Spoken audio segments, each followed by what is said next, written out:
Zorian didn't have time to ponder Quatach-Ichl and his crown for long. Right after his brief conversation with Zack, a trio of artillery spells impacted the enemy lines in front of them, kicking up plumes of dust into the air and throwing the battlefield into chaos. Evidently that was meant to provide a smokescreen for their group, because Alanik announced they would begin their advance towards the hole immediately after. The entire battle group surged forward like a coiled spring, eager to take advantage of the distraction.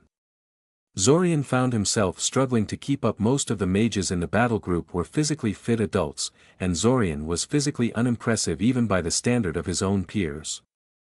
It took everything out of him to match their speed and not fall behind. Even then, he would have never lasted more than a handful of seconds if he hadn't drunk a stamina potion before the battle. Zorian had always known that being physically fit was an important requirement for a battle mage, if only because that's what the academy named as the reason behind forcing first-year and second-year students to take physical education classes.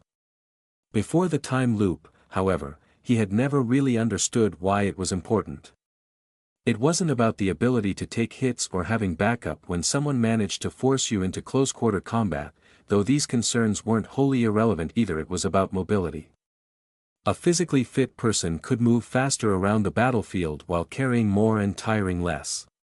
It was only in moments such as these that Zorian realized how important that was and how much his weak, scrawny body limited him. He really had to figure out some kind of workaround for that, but a simple stamina potion would do for now. At least he wasn't the only one who had neglected his body. Svim also had to take the aforementioned potion to keep up with the group, which made Zorian feel a little better about himself. As they ran, Zorian noticed that Quatach-Ichl was gone from his spot. A quick consultation with his marker determined that the ancient lich had teleported himself a fair distance from the battle site, roughly in the direction from which the artillery spells came. Well, that was really unfortunate for those artillery mages. Looks like they would get no more support from them. However, since every second of Quatach-Ichl's absence was good for Zorian and his group, it was probably better this way. Was he callous for thinking that way? Probably. However, maybe it was because the end of the restart was so close, or because it was hard to feel sorry for people he never met, but he couldn't help but take a strictly pragmatic stance about this. He directed a silent thanks to the mages for their sacrifice and then put them out of his mind. Their approach was noticed very quickly, despite the distraction, and a portion of the enemy force broke off to confront them. The enemy organization was still in disarray from the artillery magic attack, so the response force was less numerous than it could have been. Even so, they were pitted against about 100 or so mages, 20 war trolls, a regiment of skeleton soldiers and a small ironbeak flock. Easily manageable, in Zorian's estimation. Though Alanik's entire battle group had a little less than 100 people, they were better equipped and probably more skilled than the average invader mage. Plus, they had Zack and Zorian on their side. The question was less whether or not they could sweep the enemy forces aside, but whether they could do so before Quatach-Ichl came back. Soon, spells started flying on both sides. The enemy mages struck first, hurling wave after wave of magical projectiles at the approaching battle group. Fire bolts, beams of electricity and javelins of force were concentrated upon specific parts of the battle group and timed together so they would arrive at their targets simultaneously in an attempt to overwhelm individual defenses with impossible force. In response, the battle group stopped advancing at maximum speed and shifted into a staggered advance, the front half of the group halting in place to better shield the hole and counterattack while the back half surged forward. Once the back half of the group overtook the defending half, they switched roles, the previously defending half suddenly advancing towards the enemy while the other half covered them and responded to attacks. Though such tactics greatly slowed down their advance, they were very effective. Despite repeated attacks, the battle group didn't lose a single person as it edged closer and closer to the assembled enemy forces. The incoming projectiles were dispelled, shielded against and intercepted by floating chunks of stone ripped from surrounding roadway. All the while, the battle group kept sending out their own waves of attack spells at the invaders, scattering the attacks across the entire enemy group at first and then focusing the majority of their efforts on the weak links among the enemy mages that they identified with this probing barrage. With every exchange, several invaders ended up dead or dying with very little to show for it. At this point, the enemy mages panicked. They ordered their war trolls, iron beaks and skeleton warriors to charge the battle group and stopped pacing themselves, burning through their mana reserves like crazy to throw out as much firepower as they could in the shortest possible time. Caught off guard by the desperate gambit, 3 of the mages that made up the battle group ended up dead in the initial rush. Afterwards, however, the battle group quickly reorganized itself to counter the attack, stopping their advance in favor of a purely defensive posture. Alanik, Svim and Zach became more active at this point. Alanik took a few seconds to conjure a huge, animated bird made out of brilliant orange flame and sent the resulting firebird at the approaching flock of iron beaks. It proceeded to easily annihilate the flock, simply by flying through them, and then swooped down towards a cluster of enemy mages to continue its rampage.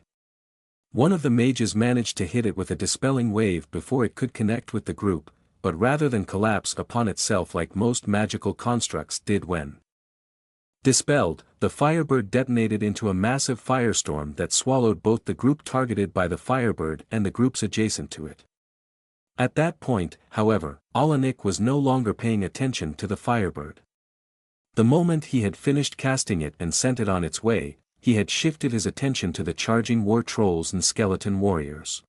He pointed his staff at the war trolls and fired 5 tiny orange bullets at them in quick succession. The small orange bullets shone very brightly, like miniature stars, and were incredibly fast. In the blink of an eye, they reached the war trolls and detonated into massive conflagrations, far bigger and hotter than any mundane fireball could manage. Most of the war trolls were incinerated on the spot, but 5 of them were that strange sort of hyper-resilient trolls that Zorian sometimes encountered among invading forces, the sort that were extremely well warded against fire and other forms of damage. These war trolls survived Alanik's spell bombardment, but were still singed and dazed by it, so Alanik shifted his attention to the rapidly approaching horde of skeleton warriors instead. The undead horde had been thinned somewhat by a continuous barrage of attacks coming from the rest of the battle group, but there were several hundred skeleton warriors and these ones proved to be resilient against most forms of magic. Powerful wards seemed to have been etched into their bones, protecting them against common attack spells. It seemed inevitable that at least a quarter of the skeleton warriors would survive to close into melee with the battle group, which would be disastrous. The moment the horde got close, however, Alanik made a sharp, grasping motion towards it with his free hand. There was no visible spell emanating from Alanik, but the pinpricks of sinister light burning inside the empty eye sockets of every skeleton warrior were instantly snuffed out. The entire horde of skeletons silently collapsed to the ground, like puppets with their strings cut. Meanwhile, Svim mostly concentrated his energies on countering the enemy mages.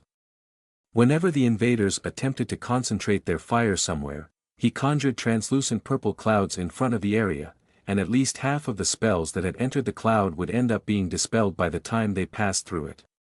Sometimes, when the enemy mages tried to employ some especially powerful spell, he would fire fast-moving, milky white globes of ectoplasm that unerringly homed in and collided with the enemy projectiles, activating them prematurely. Very rarely, when there was nothing major to be countered, Svim fired bright blue bullets at enemy shields. Whenever one of those bullets connected with a barrier, it instantly collapsed and went away, regardless of how strong it seemed.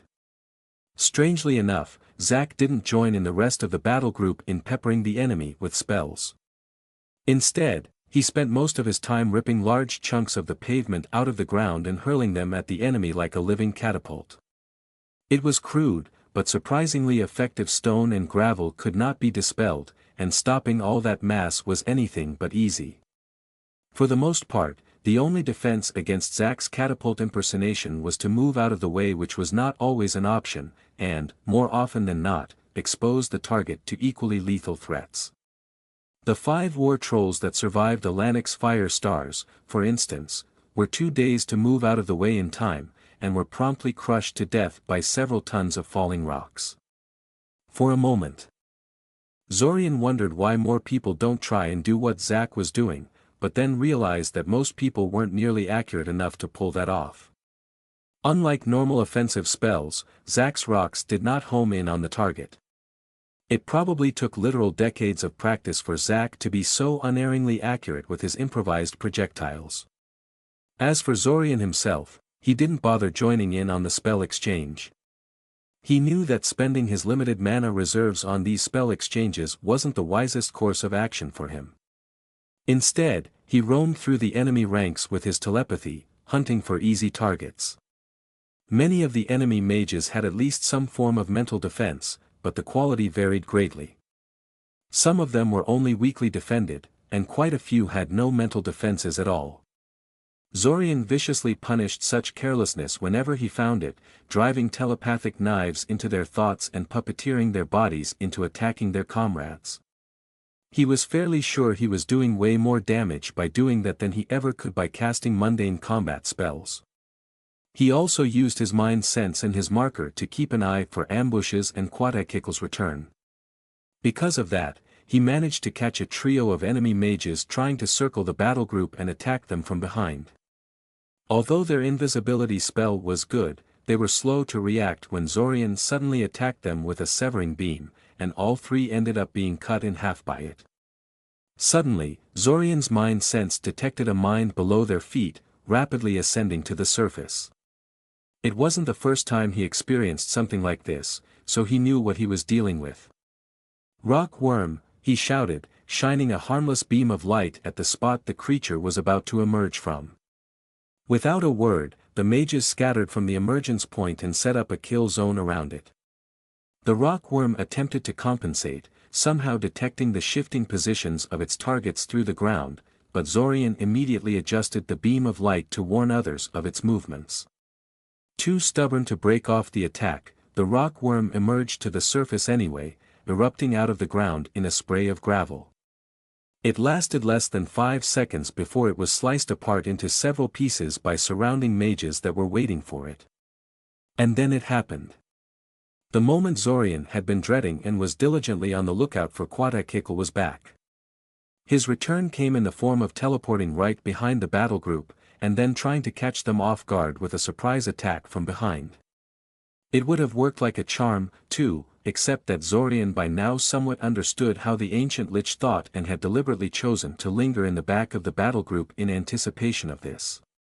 With blinding speed, the ancient lich pointed its bony finger at the thickest concentration of mages in his sight. Zorian didn't bother shouting a warning it would never reach Quatach-Ichl's targets in time. He just reached into his pocket and flung a pitch-black metal cube at the lich. A jagged red beam of disintegration magic erupted from the lich's finger, seeking to slice apart its unfortunate victims. The cube Zorian threw at the lich was much slower, and would never reach the lich before the disintegration beam did its grisly work. However, it did not need to. Instead of traveling in the direction the lich was pointing, the red beam curved through the air towards the black cube, hitting it instead. The cube seemed to drink in the light, absorbing it utterly instead of disintegrating. It then continued forward unimpeded, but it never actually reached the ancient lich. A quick gesture from Quatach-Ichl sent it careening to the side, where it impacted uselessly against the pavement. While this was happening, Zorian raised his hand into the air and created a loud boom to draw people's attention to what was happening in the back of the battle group. "The lich is here," he shouted. However, rather than continue attacking the back lines, Quatach-Ichl teleported again.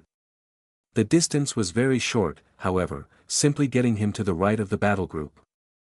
There he fired the disintegration beam again, and this time Zorian was in no position to counter him with another cube. Zack was there, but he was caught off guard and all he could do was raise a quick shield in front of himself. Other people managed to shield themselves too, but not everyone reacted in time. The jagged red beam cut a swath of destruction straight into the heart of the battle group, killing and wounding at least 15 mages. Rather than wait for a response, Quatach-Ichl teleported again, this time to the left of the battle group. However, this was where Svim was stationed and he was quicker to react than Zack. Another jagged red beam shot out of Quatach-Ichl's hand, impacting the dark green shield Svim erected between himself and the ancient lich. Quatach-Ichl swept his hand sideways, trying to repeat his recent move and simply maneuver the beam through the whole group until he encountered a weak link or two, but found that the beam refused to obey his commands. It remained stubbornly stuck to Svim's shield, twisting and warping in order to stay connected to it. Quatach-Ichl dropped the disintegration beam then, but before he could do anything else, Svim thrusted his hand forward and the dark green shield surged forward like a battering ram, crashing into the ancient lich. Quatach-Ichl was forced to take a step back, but was otherwise unharmed. On the other hand, this momentary distraction allowed an entire barrage of offensive spells from the rest of the battle group to reach him. Quatach-Ichl suddenly sped up, his movement becoming a blur, and cast shield after shield. Every spell was blocked, sidestepped or even reflected back to the caster. He then stomped his foot against the ground, causing a massive sheet of rock and gravel to rise from the pavement and fly towards the battle group. A combined wave of force from numerous mages managed to blow most of the sheet away before it could flatten everybody, but by then Quatach-Ichl had teleported away again. At least 4 people ended up dead in the exchange, partially as a result of reflected spells and partially because one large chunk of gravel managed to get through the force wave. As if completing the circuit, Quatach-Ichl teleported next to the front of the battle group. Not only was this where Audiobooks had been waiting for him, however this time both Svim and Zach had followed him by teleporting to the front as well.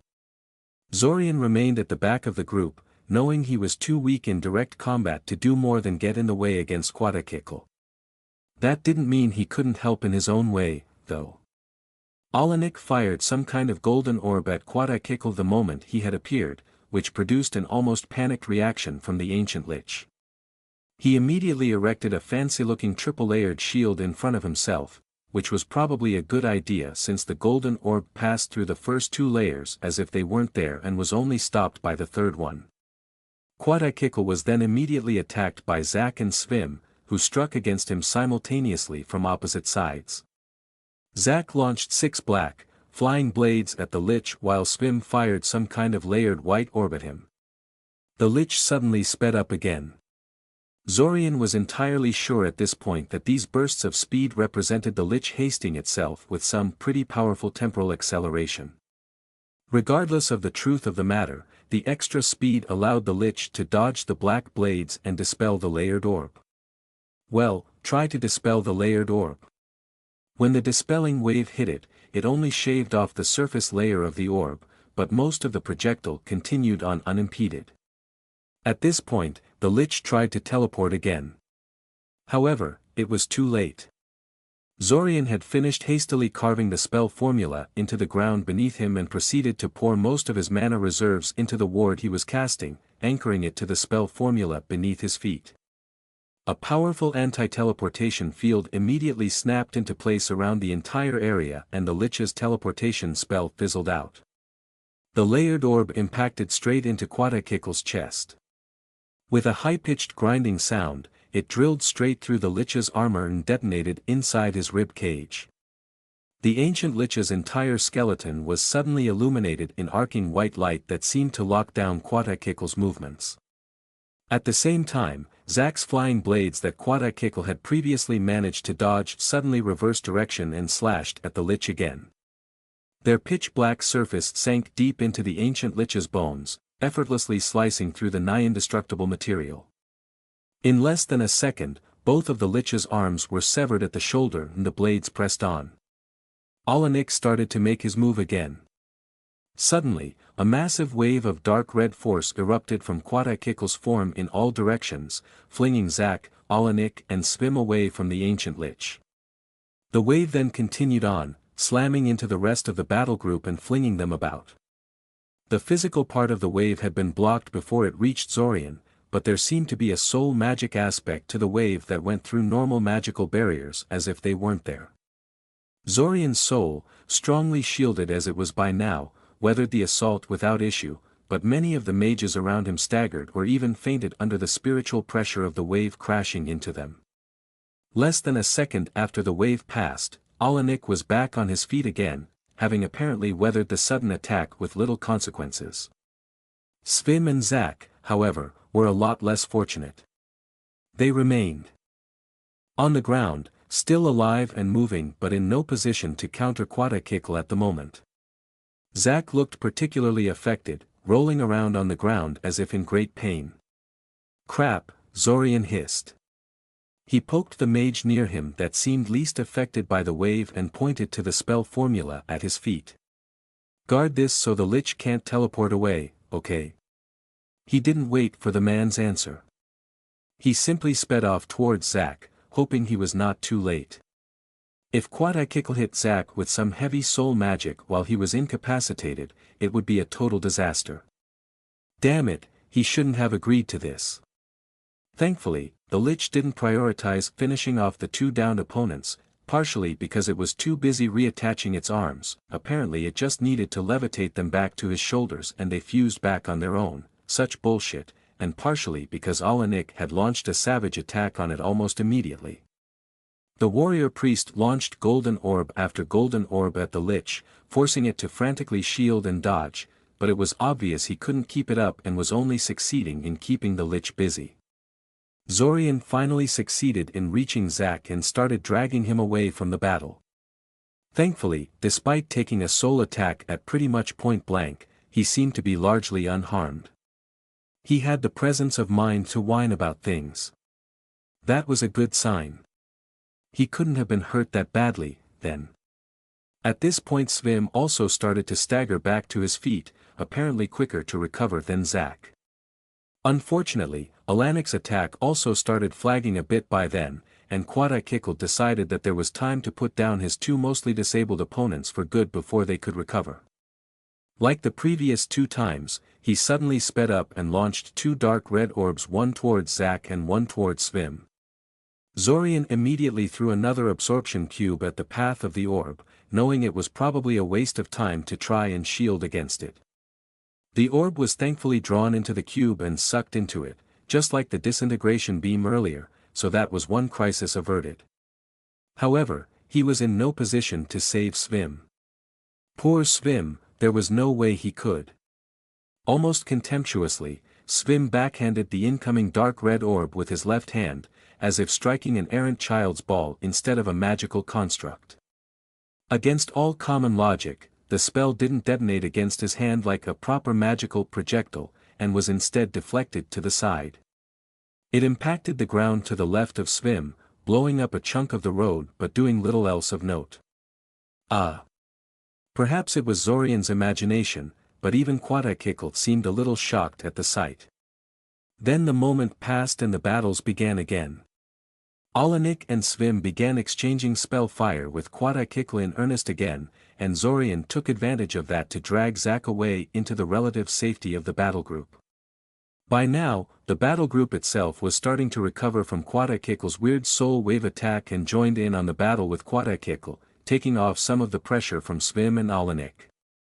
Unfortunately, most of them couldn't deal with the lich's counterattacks nearly as well as Svim and Alanik could, so they tended to die a lot. In less than a minute, more than 20 of them ended up dead, though this didn't dissuade the rest of the battle group from trying to help.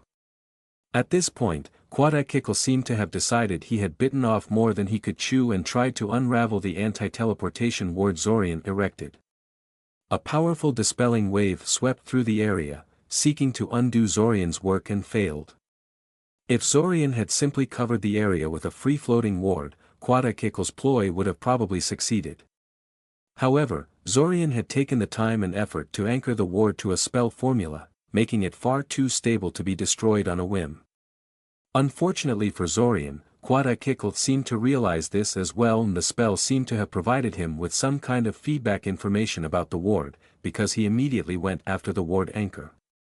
In a brief pause between the attacks, he suddenly crouched and jumped, soaring through the air as if gravity held no power over him. He flew over most of the battle group and landed squarely next to the ward anchor. The mage Zorian had tasked with the anchor's defense stood his ground against the lich, along with a dozen others, but they were all swept aside with a casual wave of Quatach-Ichl's hand. The moment the defending mages were sent flying, Quatach-Ichl sped up again and surged forward, slamming his hand into the center of the crudely etched spell formula. The surrounding ground immediately shattered, destroying the anchor, and before Zorian could so much as blink, the lich was gone. Teleported away. A quick consultation of his marker told him that this time, the lich was nowhere near. The battle group took several minutes to recover, regroup and count their dead, and then continued onward towards the hole. Out of almost 100 of them at the start of the battle, only 42 survived until the end, and 5 of those were too wounded to continue on with them. Zorian felt they had been pretty lucky, all things considered. The closer they got to the hole, the fiercer, more numerous and more capable their enemies became. Despite this, they only lost a handful of their remaining mages in these conflicts. As intense as these battles were, they were something the battle mages knew how to deal with. Additionally, they were just one group of Cyaurian soldiers pushing towards the hole. There were other, bigger groups that were assaulting the place from different directions. The invaders couldn't spare to send too much of their forces against a relatively minor incursion like theirs. Quatach-Ichl left them alone for quite a while after his departure. As far as Zorian could puzzle out from the lich's movements and random thoughts he had lifted from the minds of enemy mages, this was because their clash with the ancient lich kept him away from other, more critical battlefields, which led to a partial collapse of invader defenses around the hole. Thus, he was too busy propping his forces back up and putting out fires to properly deal with them. He did not entirely leave them alone, however. He occasionally teleported near them and attempted to catch them off guard in various ways. One such attempt consisted of the lich teleporting high into the air above them and trying to bombard them while flying. Another involved him teleporting a pair of thunder lizards right next to the group. A third one involved Quatach-Ichl teleporting a fair distance from the group and then conjuring a miniature horde of animated creatures to attack them. These attacks never really accomplished much, in large part because Zorian could track him through his crown and thus always knew when he was coming. In any case, Quatach-Ichl never lingered long, teleporting away the moment his latest scheme failed. Zorian was especially fond of the 2 thunder lizards the lich brought him. Since Quatach-Ichl had taken them away from their controllers, there was no one to contest Zorian's control once he tried to subvert their minds. Instead of the thunder lizards rampaging through the battle group, Zorian ended up taking control of them and gleefully used them against every subsequent enemy group they encountered. They were so effective in Zorian's hands that Quatach-Ichl eventually showed up just to get rid of them again. Too bad the ancient lich didn't linger long enough for Zorian to thank him for his gift. Unfortunately, there were limits to everything. Once they started getting dangerously close to their destination, Quatach-Ichl decided that enough was enough. He teleported into the area around the battle group once again, and this time he brought 15 more mages with him. It was obvious this wasn't going to be just another probing strike. This time the ancient lich was ready for round 2. And his very first move upon teleporting in was to thrust his skeletal hand straight at Zorian, launching a shining green javelin directly towards his chest. Why? Hell if Zorian knew. Maybe he noticed that Zorian had some way of tracking his movements and detecting his presence. Maybe the way he had trapped the lich in an anti-teleportation ward and subverted his thunder lizards had left a particularly big impression on him. Ultimately, the only thing that mattered was that Quatach-Ichl evidently wanted to see Zorian dead as soon as possible. Zorian didn't try to use one of his absorption cubes this time. By now, Quatach-Ichl knew damn well that Zorian had those, so he wouldn't have bothered targeting him if he thought they could stop the spell. The way the green javelin effortlessly punched through the multi-layered shields the rest of the battle group erected in front of Zorian also led credence to this assumption.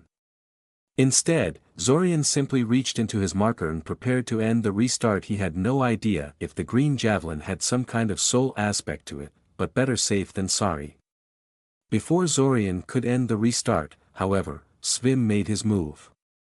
He thrust one hand towards the area in the path of the javelin and the other towards Quatach-Ichl and his group, causing 2 small spatial distortions to pop into existence. The green javelin had shattered all barriers in its way with effortless ease without visibly weakening in the slightest, but when it encountered the spatial distortion in its way, it simply disappeared. Only to reappear in front of Svim, shooting out of the second spatial distortion and hitting one of the mages next to Quatach-Ichl, whose hastily erected shield failed to stop it. It was a miniature gate, Zorian realized, not a pair of spatial distortions.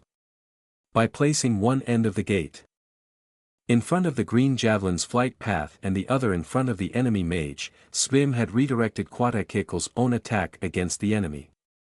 For a moment Zorian wondered why Svim didn't redirect it back at the lich instead, but then realized this was a far more useful outcome. Targeting Quatach-Ichl with his own spell would have been satisfying, but it was unlikely that the ancient lich would have been felled by the javelin, whereas this way they had one less mage they had to fight. Then the battle began in earnest. The mages Quatach-Ichl had brought with him must have been some sort of elite, because they were far more capable and powerful than the typical invader.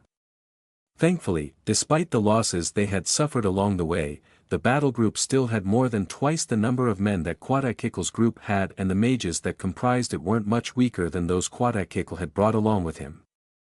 However, it became obvious very quickly that Quatach-Ichl really wanted Zorian dead for some reason. While he didn't drop everything to concentrate on killing him, he and his subordinates targeted Zorian whenever they had the chance to do so. It got so bad after a while that Svim had to drop everything else and dedicate all of his time to keeping him alive. It was chaos. Swarms of burning stars flew through the air, colliding with defensive barriers and each other. A massive black beam that seemed to drink in the light around it scythed through the battle group, forcing Zorian to take a page out of Quatach-Ichl's book and teleport away to evade it. A trio of bright red beams zigzagged through the defensive ranks, closely hugging the ground in an attempt to get past the shields. A massive animated tiger made of blue flame savaged a pair of mages before pouncing toward Svim and Zorian, only to hit the thin, barely visible defensive screen Svim erected around them. The tiger of blue flame passed through the screen without resistance, but something crucial seemed to have been disrupted inside the construct by the passage, because it unraveled a split second afterwards. One of the enemy mages smashed a clay pot on the ground in front of him, and a dozen or so incorporeal wraiths flew out of the shattered remains, only to get quickly destroyed by Alanik. A dozen or so disgusting, mutated, giant rats tried to ambush the battle group under the cover of some very potent invisibility, only to be massacred by Zorian, whose mind sense saw through the illusion with trivial ease. Another group of mages tried to reinforce Quatach-Ichl's group, only to die instantly upon arrival as Zack turned the ground beneath their feet into a set of giant jaws that crushed them to death. "This isn't working," Zack complained to Svim and Zorian, having retreated to their position. "It's too slow. We'll be here forever at this rate." "Yes, I'm pretty sure that's what the invaders are aiming for," Zorian said. "They just have to keep us busy until the ritual is finished, not kill us all. You know, you and Svim are pretty much no use in this fight, except as damage magnets," Zack said. A pink, flower-shaped projectile streaked across the sky in a parabolic arc, heading straight toward Zorian, but Zack ripped a chunk of stone from the roadway beneath them and hurled it into the air to intercept it. The improvised projectile not only dispersed the funny-shaped, but probably not so funny in effect, projectile, but continued onward towards Quatach-Ichl's forces, forcing them to defend against it. "And I reckon Alanik and his men could hold their ground without me." "What are you saying?" Zorian said, scanning the battlefield for threats with senses both mundane and supernatural. "It's only us who really have to reach the ritual site. So let's leave Alanik with the task of keeping Quatach-Ichl busy and continue on without him," said Zack. "Yeah, that sounded pretty logical." Zorian doubted Alanik would have anything against the idea. "Okay, but how do we do that?" Zorian asked. "Leave it to me," Zack said, cracking his knuckles. "Svim, come closer so I can minimize the affected area. The spell is stronger that way." "What do you intend to do?" Svim asked curiously. But Zack didn't reply. The moment Svim got closer he executed a long and complicated chant and a white, translucent sphere flickered into existence around all three of them. A moment later, it shot into the air like a cannonball, taking them with it. After they had reached an impressive altitude, bringing them beyond the range of most spells. The sphere instantly changed directions and flew off towards the hole at incredible speeds. Quatach-Ichl and his army attempted to shoot them down, but the sphere weaved through the attacks like a hummingbird on a sugar high, swerving, altering speed and reversing direction with unbelievable rapidity. What few spells managed to hit the sphere only managed to induce weak ripples on its surface, like pebbles thrown in a still pond. Despite its great speed of movement and the rapid direction shifts it was executing, Zack, Zorian and Svim remained safely suspended inside the sphere's center, unaffected by the maneuvering. Zorian was pretty sure the effect of inertia alone should have killed them by now, but they remained perfectly alive and healthy. Well, the sight of some of the dodging maneuvers Zack was executing was making him feel slightly sick, but that was not the fault of the spell itself. Very quickly, they reached the hole and unceremoniously plunged into its depths. Now all they had to do was find where the ritual was taking place. The hole was a big place. Zorian knew the ritual had to be done somewhere around it, and Alanik seemed certain that it had to happen below ground too. However, that still left lots of places to look for. Zorian had expected they would have to spend a fair amount of time divining its exact location and otherwise tracking it down. In reality, the ritual location was absurdly easy to spot. The moment their flying sphere descended a little deeper into the hole, they encountered a huge stone platform floating in the middle of the empty space. "I have a feeling this is it," Svim said unnecessarily. Almost as soon as they spotted the platform, the people stationed on it spotted them too. Once again, the sphere was forced to dodge and weave between attacks, but it continued its rapid descent towards their target. Zorian mentally prepared himself for touchdown, but it seemed Zack had a better idea than simply depositing them in the middle of a hostile throng of mages. The sphere was just about to collide with the surface of the platform when it rapidly changed directions and slammed into the gathered defenders, trying to fling them off the edge of the platform. Loud, panicked screaming erupted from their targets, many of which were too slow to realize what was happening and found themselves stepping into thin air and plunging into abyssal darkness of the hole. The sphere quickly circled the entire platform, flinging more people into the dark abyss surrounding the platform. Even more were simply knocked down by the movements of the sphere or dazed and wounded when it impacted them at high speeds. Finally, the sphere ground to a halt and flickered away, depositing Zack, Svim and Zorian near the center of the platform. "That spell really takes a lot from me," Zack said, stumbling slightly. "Take care of me while I recover a bit, okay?" There was no time to answer. Though caught off guard by their sudden arrival and the unconventional attack of the sphere, the defenders quickly started throwing themselves against Svim and Zorian. Zorian surveyed the situation as they fought. At the very center of the platform was a large stone cube covered in dense, complicated spell formulas. A larger, circular spell formula covered the ground around the cube, centered around it. Above the cube, a large red sphere floated in the air, occasionally rippling and warping under the magical forces it was subjected to. After a few seconds, Zorian realized it was blood. Standing next to the cube was one of the mages, presumably the leader of the ritual. Another 6 mages stood on the edge of the spell formula circle. All 7 were chanting and gesturing wildly, completely ignoring the commotion currently happening on the platform. Though Zorian would have liked to interrupt the ritual by attacking these 7, he couldn't. Though it was not readily apparent, the center of the platform was protected by a powerful hemispherical shield. He knew because Zack had tried to bowl through their little gathering by ramming his sphere through the platform center, but ended up bouncing off the invisible barrier defending them. Zorian tried to walk through it, just in case it only blocked magic and not people, but found the barrier as solid as stone. Zorian also couldn't help but take note of the clothes the 7 mages in the center were wearing. They were wearing scarlet-red robes that hid their faces behind a veil of supernatural darkness. How very familiar. This was exactly the same type of robe that Red Robe had been wearing. Well, the leader of the ritual standing in the center also had a stylized golden dragon embroidered on his robe, so he was a little different, but the other 6 wore pretty much identical stuff as Red Robe. Aside from the core of the ritual taking place at the center, there were only two other interesting features at the platform. One was a rectangular stone slab reminiscent of an altar.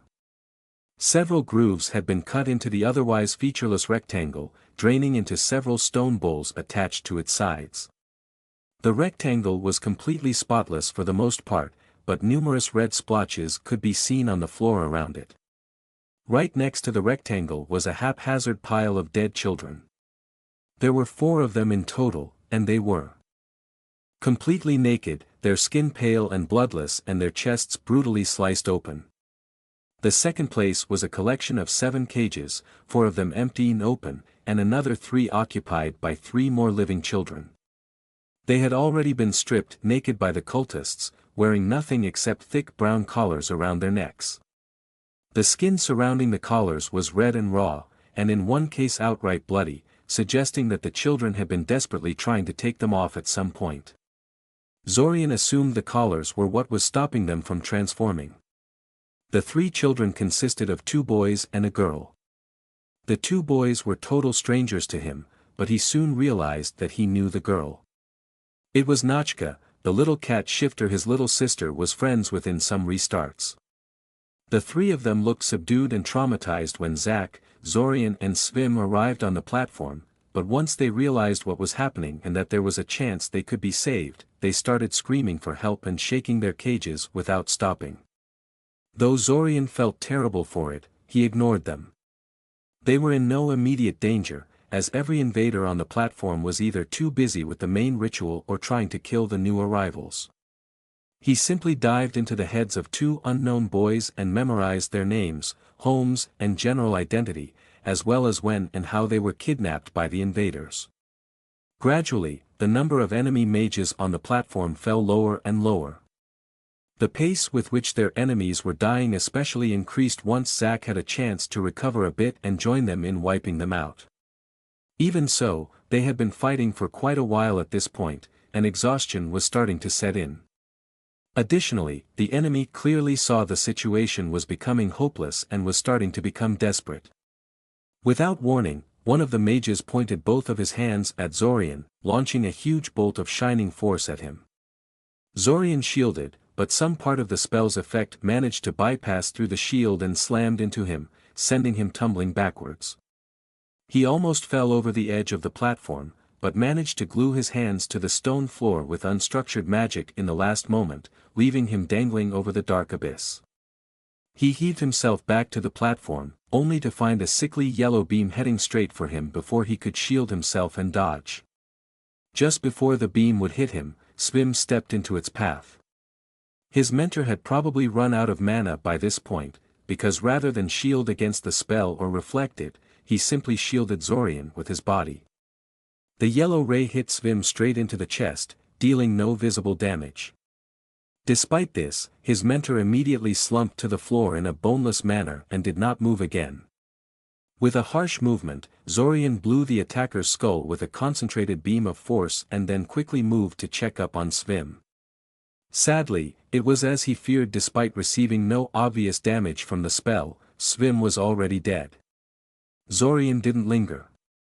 Nothing good would come from mourning his mentor's death, and the man would be fine in the next restart. The best way Zorian could honor Svim's sacrifice now was to make sure this entire risky trip had not been in vain. By this point, most of the enemy mages at the platform had been dealt with, and the ones that were still alive were being steadily picked off by Zack. After a moment's thought, Zorian decided that Zack didn't need his help, so he instead approached the center of the platform again. The 7 mages in red robes were still diligently chanting and gesturing, as if nothing outside their little bubble was of concern to them. Zorian did not know if this was because they had so much confidence in the barrier sealing them off from the outside world, or if they literally couldn't stop their motions without something going terribly wrong, and he didn't really care.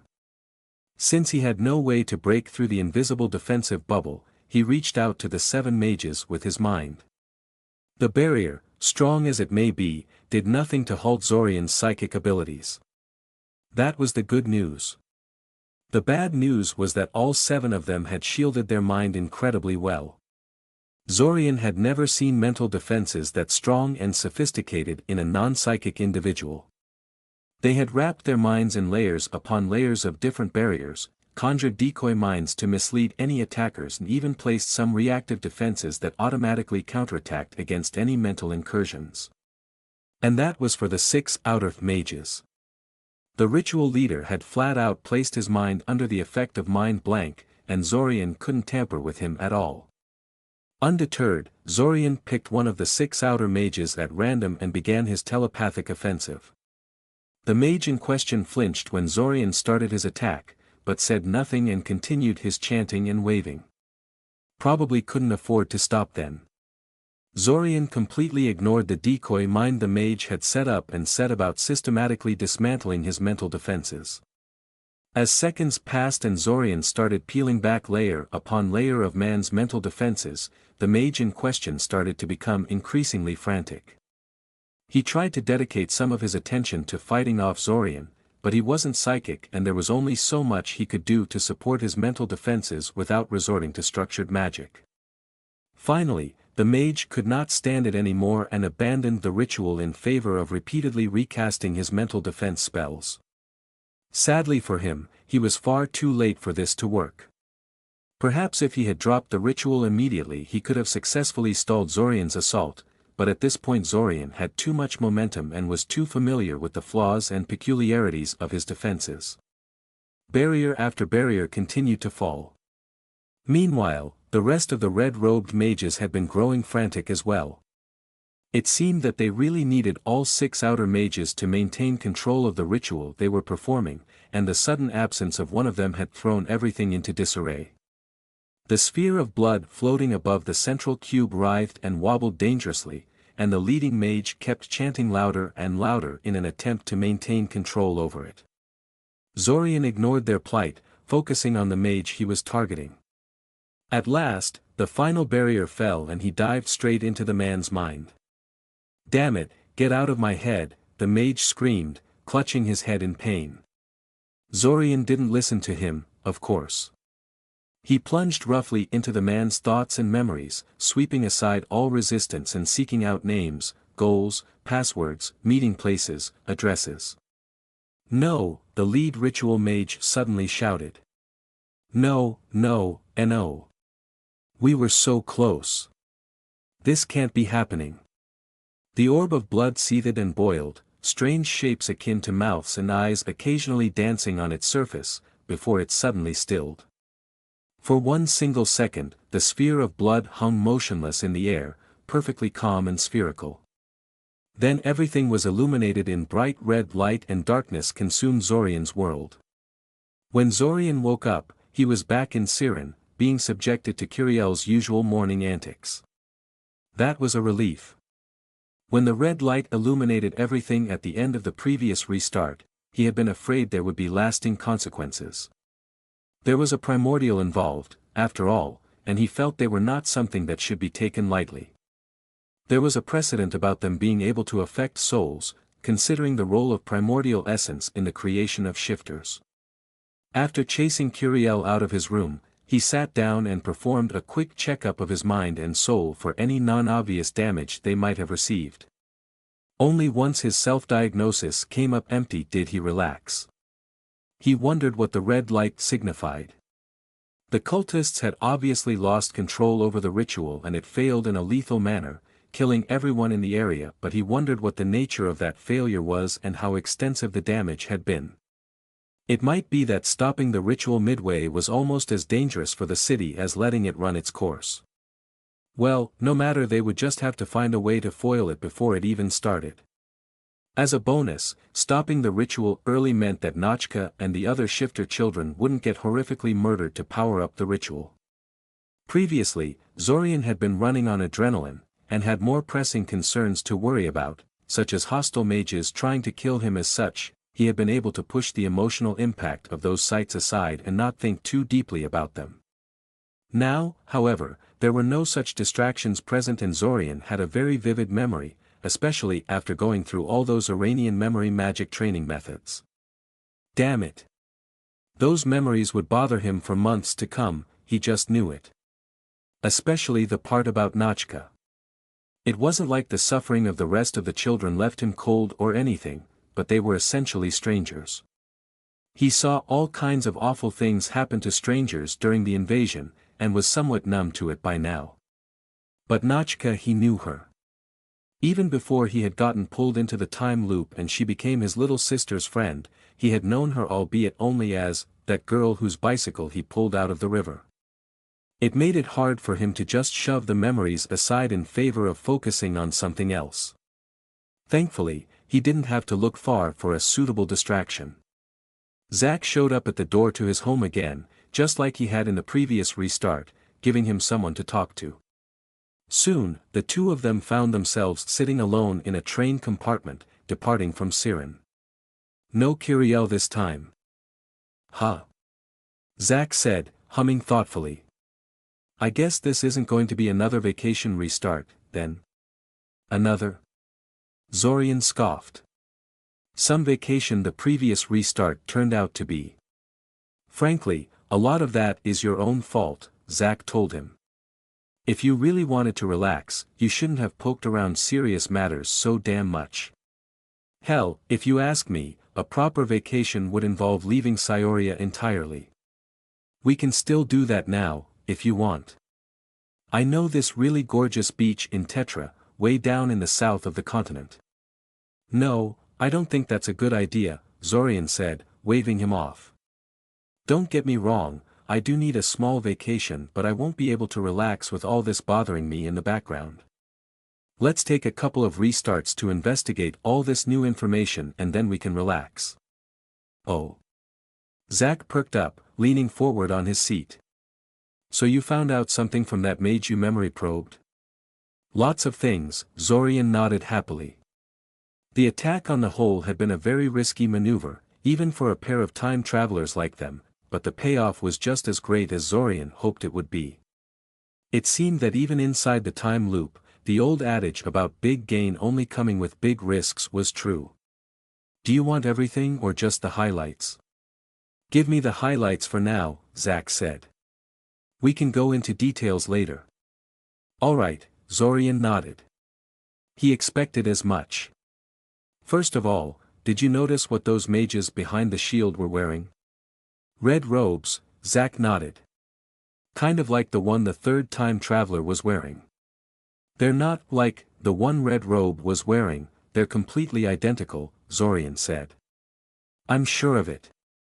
And that is interesting, since those robes are not something you can buy on the open market. They are made specifically for the inner circle members of the esoteric order of the Celestial Dragon. No one except them should have one. Red Robe could have simply stolen it, Zack pointed out. Though admittedly, I don't have any idea why he would go out of his way to steal that robe specifically. Those robes are supposed to be a marvel of magical engineering, Zorian said. They are made from very rare and impressive materials, specifically scarletite threads and crimson sea silk, and densely embedded with powerful defensive magics and privacy wards. If they are as impressive as the mage I memory probed thought they were, I'm not surprised that Red Robe would want one. I want one too, now. We're definitely stealing one in this restart so I can take it apart. Hell, if they're that good, we're stealing them all, Zack said. If they're made from crimson sea silk, we can sell them for huge amounts of money based on materials alone. It's a bit unfortunate, though, since now we can't know if Red Robe is just being practical by wearing those robes or if he really is a cultist. I think there is a good chance he might be a cultist, Zorian said. He showed up pretty early in the restart when he went after us, and he was wearing the robes when he did. That implies he has one within easy reach of himself. The time he tried to kill you when you were barely out of bed is especially telling. It sounds like he came rushing at you as fast as he could, with minimal preparations, yet he still had it on. That's a good point, Zack said, frowning. Well, if that's true, then he should be easy to find. Just how many members of the inner circle does the cult have, anyway? 15, Zorian said. You got them all from that mage? Zack asked in surprise. Not all, no, Zorian shook his head. I only managed to find the identities of 5 of them before the restart ended. But I know how many of them in total exist, and it shouldn't be hard to track down the rest with the information I do have. Especially since I know the identity of the person leading the cult. Man, I'm really starting to get jealous of your mind magic, Zack said. Whenever I tried to investigate the cult, I never really went anywhere with it. Forget about tracking down the leader, I couldn't even identify high-ranking members. Not even truth potions helped. Probably because all members of the inner circle, as well as anyone else in important positions, swore a hayas to keep the names and identities of their fellow inner circle members a secret, said Zorian. Mind magic does not care about any of that, of course. Yeah, rub it in, Zack grumbled for a second. Well, what are you waiting for? Are you going to tell me who the head crazy is, or what?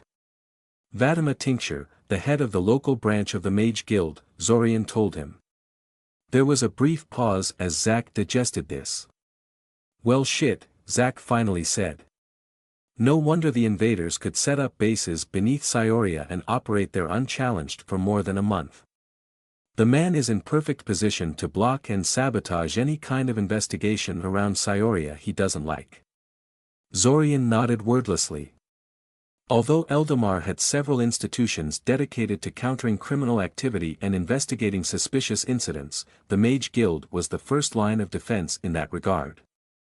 With them subverted, nothing else would work correctly. Talk about the fox running the henhouse, Zack said. I guess I shouldn't be surprised, since it was obvious for years that someone pretty high up was helping the invasion, but this kind of thing still catches me off guard. What the hell does someone like that hope to gain by helping the invaders, anyway? Oh, that's an excellent question. Thanks for reminding me, Zorian said. You see, I found out more about what the inner circle of the cult is planning with their ritual, and I can tell you it's not what their regular members and their Abasan allies are thinking. They're not trying to let a primordial run amok through the city in an attempt to appease their world dragon god that hates all humanity. Zack asked curiously. No, Zorian shook his head. That's what the regular members of the cult think. The inner circle know that while the ritual involved releasing the primordial into the world, the goal is not to let it do whatever it wants. The goal is to enslave it and get their very own living superweapon and bound wish genie. The imprisoned primordial is supposed to be Panicseth, he of the flowing flesh, and the inner circle of the cult thinks he can grant them everlasting youth and remake their bodies into something better. Better? Zack asked, arching his eyebrow. Is this the kind of better where you end up faster and stronger but covered in eyeballs and tentacles? Panicseth is supposed to be a fleshwarper, rather than a shapeshifter in the modern sense, Zorian continued. In theory, it should be possible for it to cure diseases, regress people's age and remake their bodies into some superior form. It's just a question of whether they can control it well enough. Can they? Zack asked curiously. Control it, I mean.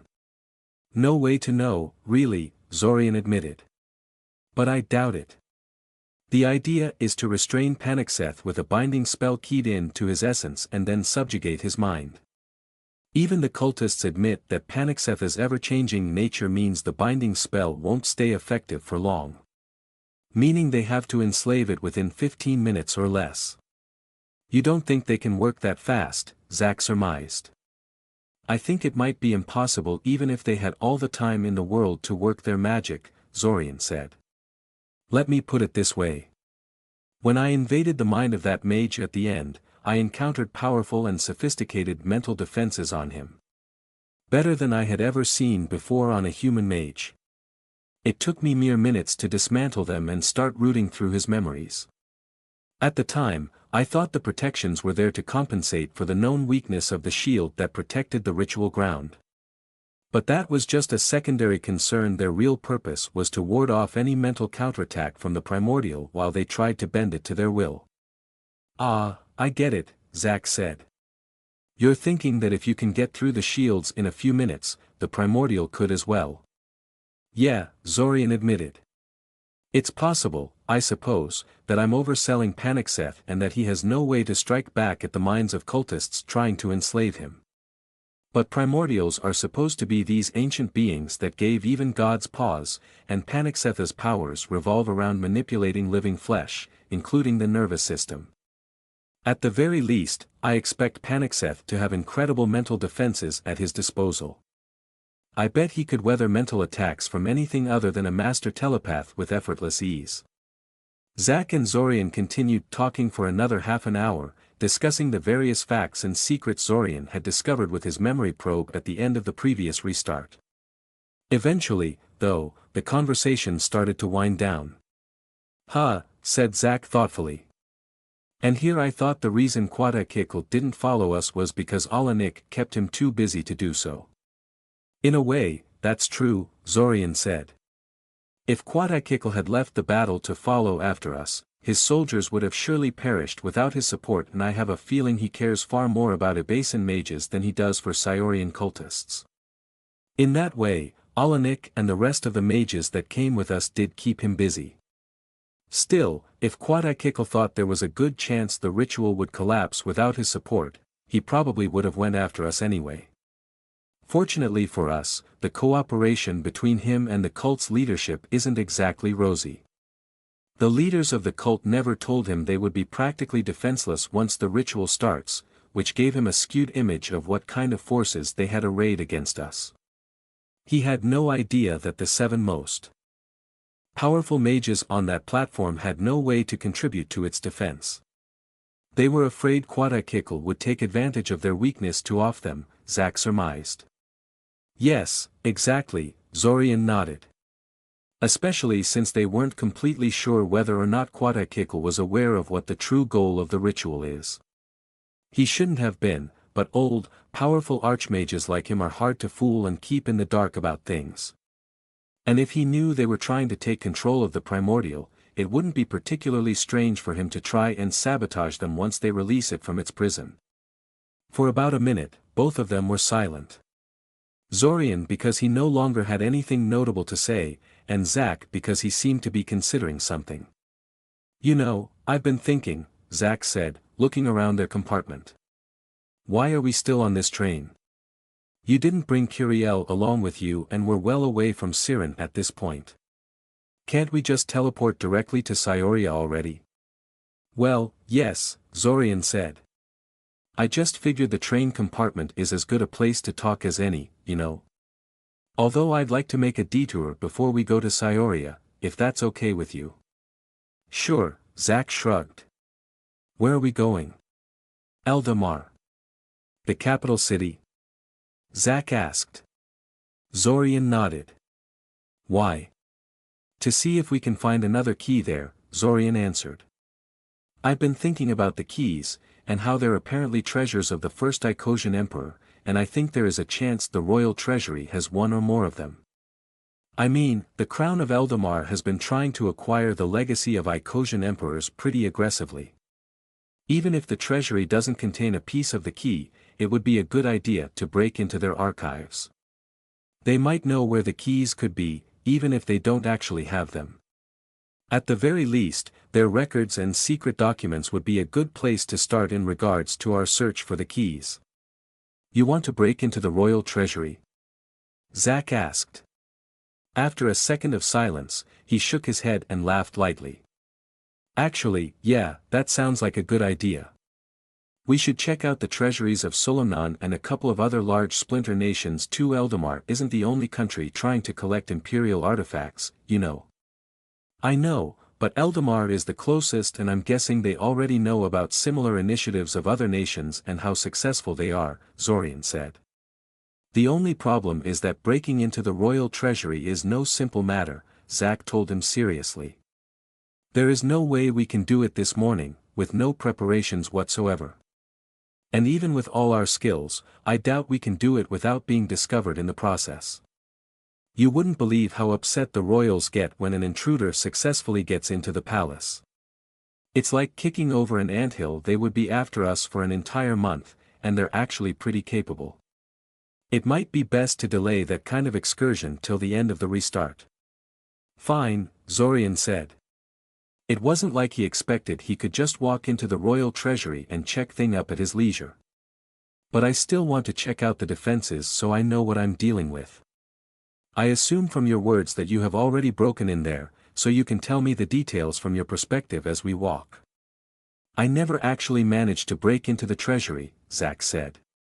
Admittedly, I didn't try very hard. I did it for a laugh, really, to see if I could do it. Well, it turned out to be harder than I thought. From the way the Abasins managed to assemble their secret invasion, you might think the royals and their forces are incompetent, but you'd be wrong. They guard their treasures very, very well. If only they valued their loyal subjects as much as they do their possessions. The last part was mumbled under his breath, but Zorian heard it anyway. I knew this could bring a lot of unwelcome attention to us, Zorian said. That's why I didn't bring Kiriel with me this time. One of the big reasons why I decided not to tangle with House Boranova too much in the previous restart is because that had the potential to get everyone around us in trouble. I guess in the grand scheme of things it doesn't really matter if Kiriel, Amaya, and the others suffer due to our actions, since everything will be wiped clean at the end of the month anyway, but I just can't let myself think in such a way. No worries, Zack said, waving his hand dismissively. I actually appreciate that kind of attitude. I was kind of worried before that you'd try to make me do some awful stuff in the name of practicality, but you're an okay guy.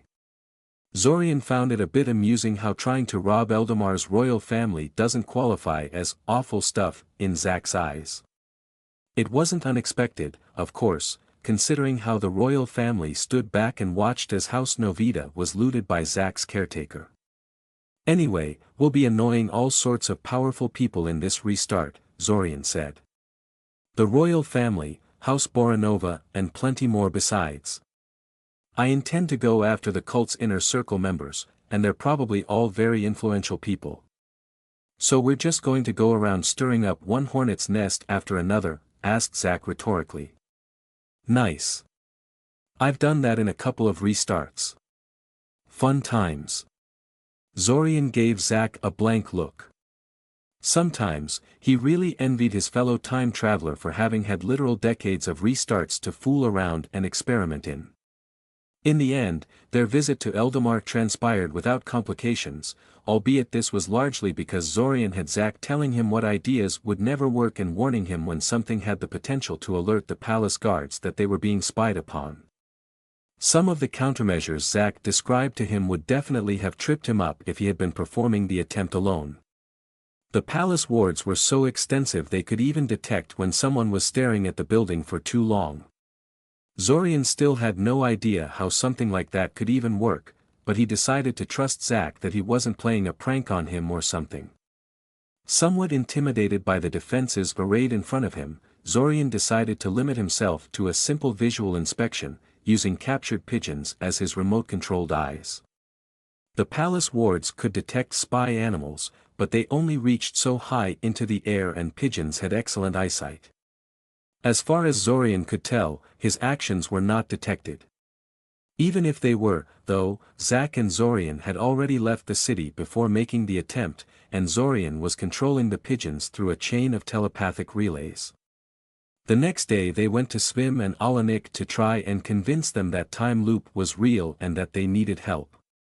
There was a bit of an argument between Zack and Zorian about how to go about it. Zorian argued that they should take their time convincing them, while Zack insisted they should just dump everything in their lap right away and see what would happen. In the end, they decided to go along with Zack's plan. If it worked, it would save a lot of time; if it failed, they simply lost a restart worth of their help, which wasn't too debilitating. Predictably, neither Svim nor Alanik reacted well when faced with Zack and Zorian's collected claims, but they both accepted the notes they had entrusted to Zorian in the previous restart and agreed to at least consider their story. It was more than Zorian had hoped to get out of them, to be honest. Veyers still couldn't be found. Zack confirmed that this was also the case at the very start of the restart as well. He had sought the boy out before coming to meet with Zorian, and Veyers was nowhere in Scioria even then. As such, on the third day of the restart, Zack and Zorian decided to launch a more intense investigation into Veyers' whereabouts. Specifically, they decided to break into Boranova Mansion and interrogate Andril Boranova, the man who served as the boy's caretaker ever since his parents had died in the weeping. By necessity, their break-in couldn't be very subtle. Although they had fallen on hard times, the Boranova were still an old noble house, and their manor had very good wards protecting it. Neither Zack nor Zorian were in the mood for spending several restarts gradually mapping their warding scheme in order to subvert it peacefully. As such, they decided to just barge in, make sure Veyers was not hiding somewhere in the house under heavy wards, kidnap Andril and then teleport to a prearranged place so they could interrogate the man in peace. The initial attack on the manor occurred in the middle of the night, since the city authorities would be more sluggish at that time, what with most people being asleep and all, and consisted of Zorian casting a number of ward analysis divinations of the mansion's wards in order to locate the ward stone powering them. His probing of the building's wards was instantly detected, of course, but it took time for actual people inside the building to organize, understand what was happening, and muster a response before they could do anything. Zorian had already found the information he'd been looking for. "Over there," Zorian said, pointing his finger in the direction of the ward stone. "Got it," Zack said, quickly starting to perform a long chain of gestures. "I'll clear a way for us." Soon, a devastating piece of artillery magic hit the wall in front of them, opening a brand new entrance to the mansion in question. They rushed inside, disabling the dazed mansion defenders they encountered before making a beeline towards the ward stone. Zorian was shocked by how easy the operation turned out to be. No one could stop them. The mansion's inhabitants were caught completely off guard by the suddenness and ferocity of their attack, and most of them tried to fearfully get out of their way instead of organizing some kind of hasty defense against them. In little more than a minute, Zack and Zorian had reached the ward room. The door was made out of thick, alchemically strengthened steel, and was virtually indestructible in the short amount of time they had to do this, but unfortunately for House Boranova, the walls were not similarly durable, and Zack unceremoniously blew the door off its hinges and strolled inside. After that, shattering the golden sphere that served as the anchor for the mansion's wards proved trivially easy. When the mansion's ward stone fell, all of the wards defending the mansion followed. Sometimes, wealthy families like this one had backup systems in case treachery or accidents resulted in the failure of the primary ward stone, but apparently House Boranova didn't bother with such contingencies. With no divination wards to get in their way, they quickly scryed the entire mansion for Veyers, only to turn up empty. No matter, they expected as much. They immediately set off towards Andril, who was actually trying to organize some kind of defense after notifying the authorities about a break-in. The group he gathered around him actually provided the only worthwhile piece of resistance during the whole operation, but a lack of mental shields meant they suffered devastating losses before they realized what was happening and could counter Zorian's abilities. Andril Boranova was knocked out and captured, and the two of them quickly teleported away from the mansion along with their prisoner. They made several teleportation jumps in quick succession, all of them using different teleportation spells and directions of travel, before finally arriving to a small underground box with no physical exits that they had prepared in advance for the interrogation. Strangely enough, when they finally woke up Andril and started asking him about Veyers, the man laughed. It was a very bitter laugh, but a laugh nonetheless. "Veyers, Veyers, Veyers. It's always that kid, isn't it?" Andril sighed. "Alright, what did he do now?" "It doesn't matter," Zorian said, his voice resonant and magically distorted. Both he and Zack were hidden behind several layers of clothing and privacy spells, and the man should be incapable of casting anything, thanks to a magic-disrupting poison Zorian had fed him while he was unconscious. Hopefully the measures they had taken would be enough to keep their identities safe from various investigators, since they intended to let the man go after they were done questioning him. "Where is Veyers now?" "I don't know," the man grunted, sounding annoyed. Zorian could read his thoughts easily enough, and knew he was telling the truth. "Aren't you his guardian?" Zack asked. "How can you not know? As if that boy ever listened to me." Andril snapped. "They made me the boy's guardian, but never gave me the authority to discipline him. He comes and goes as he pleases. I haven't seen him for an entire week, ever since he got expelled from the academy." "Why was he expelled from the academy?" Zack asked. "He lost his temper and erupted into a fireball centered around himself. No fatalities, but some of the people around him were burned, including a teacher that had tried to restrain him," Andril said. "The academy said it was an attack. He says he just lost control over his magic, and that if the academy's education was worth a damn, he wouldn't have such shoddy control over his abilities." "And what do you think?" Zack asked. "I think Veyers did simply lose control over his magic and that the academy knows it.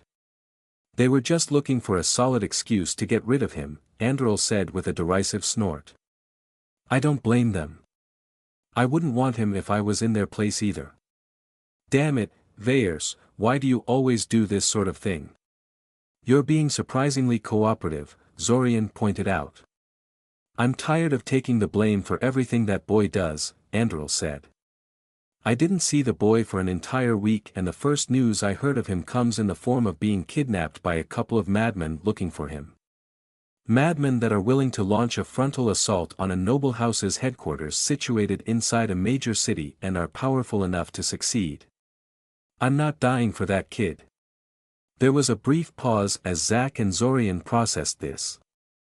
From reading the man's thoughts, Zorian could tell that the way they masked their identity put the man somewhat at ease. If they had openly showed him their faces, he would have assumed they intended to kill him at the end, and would have been much less cooperative. As it was, he felt there was a good chance they would let him go if he told them what they wanted to know. The fact that they were asking about Veyers rather than some other, more serious house secrets was also a factor.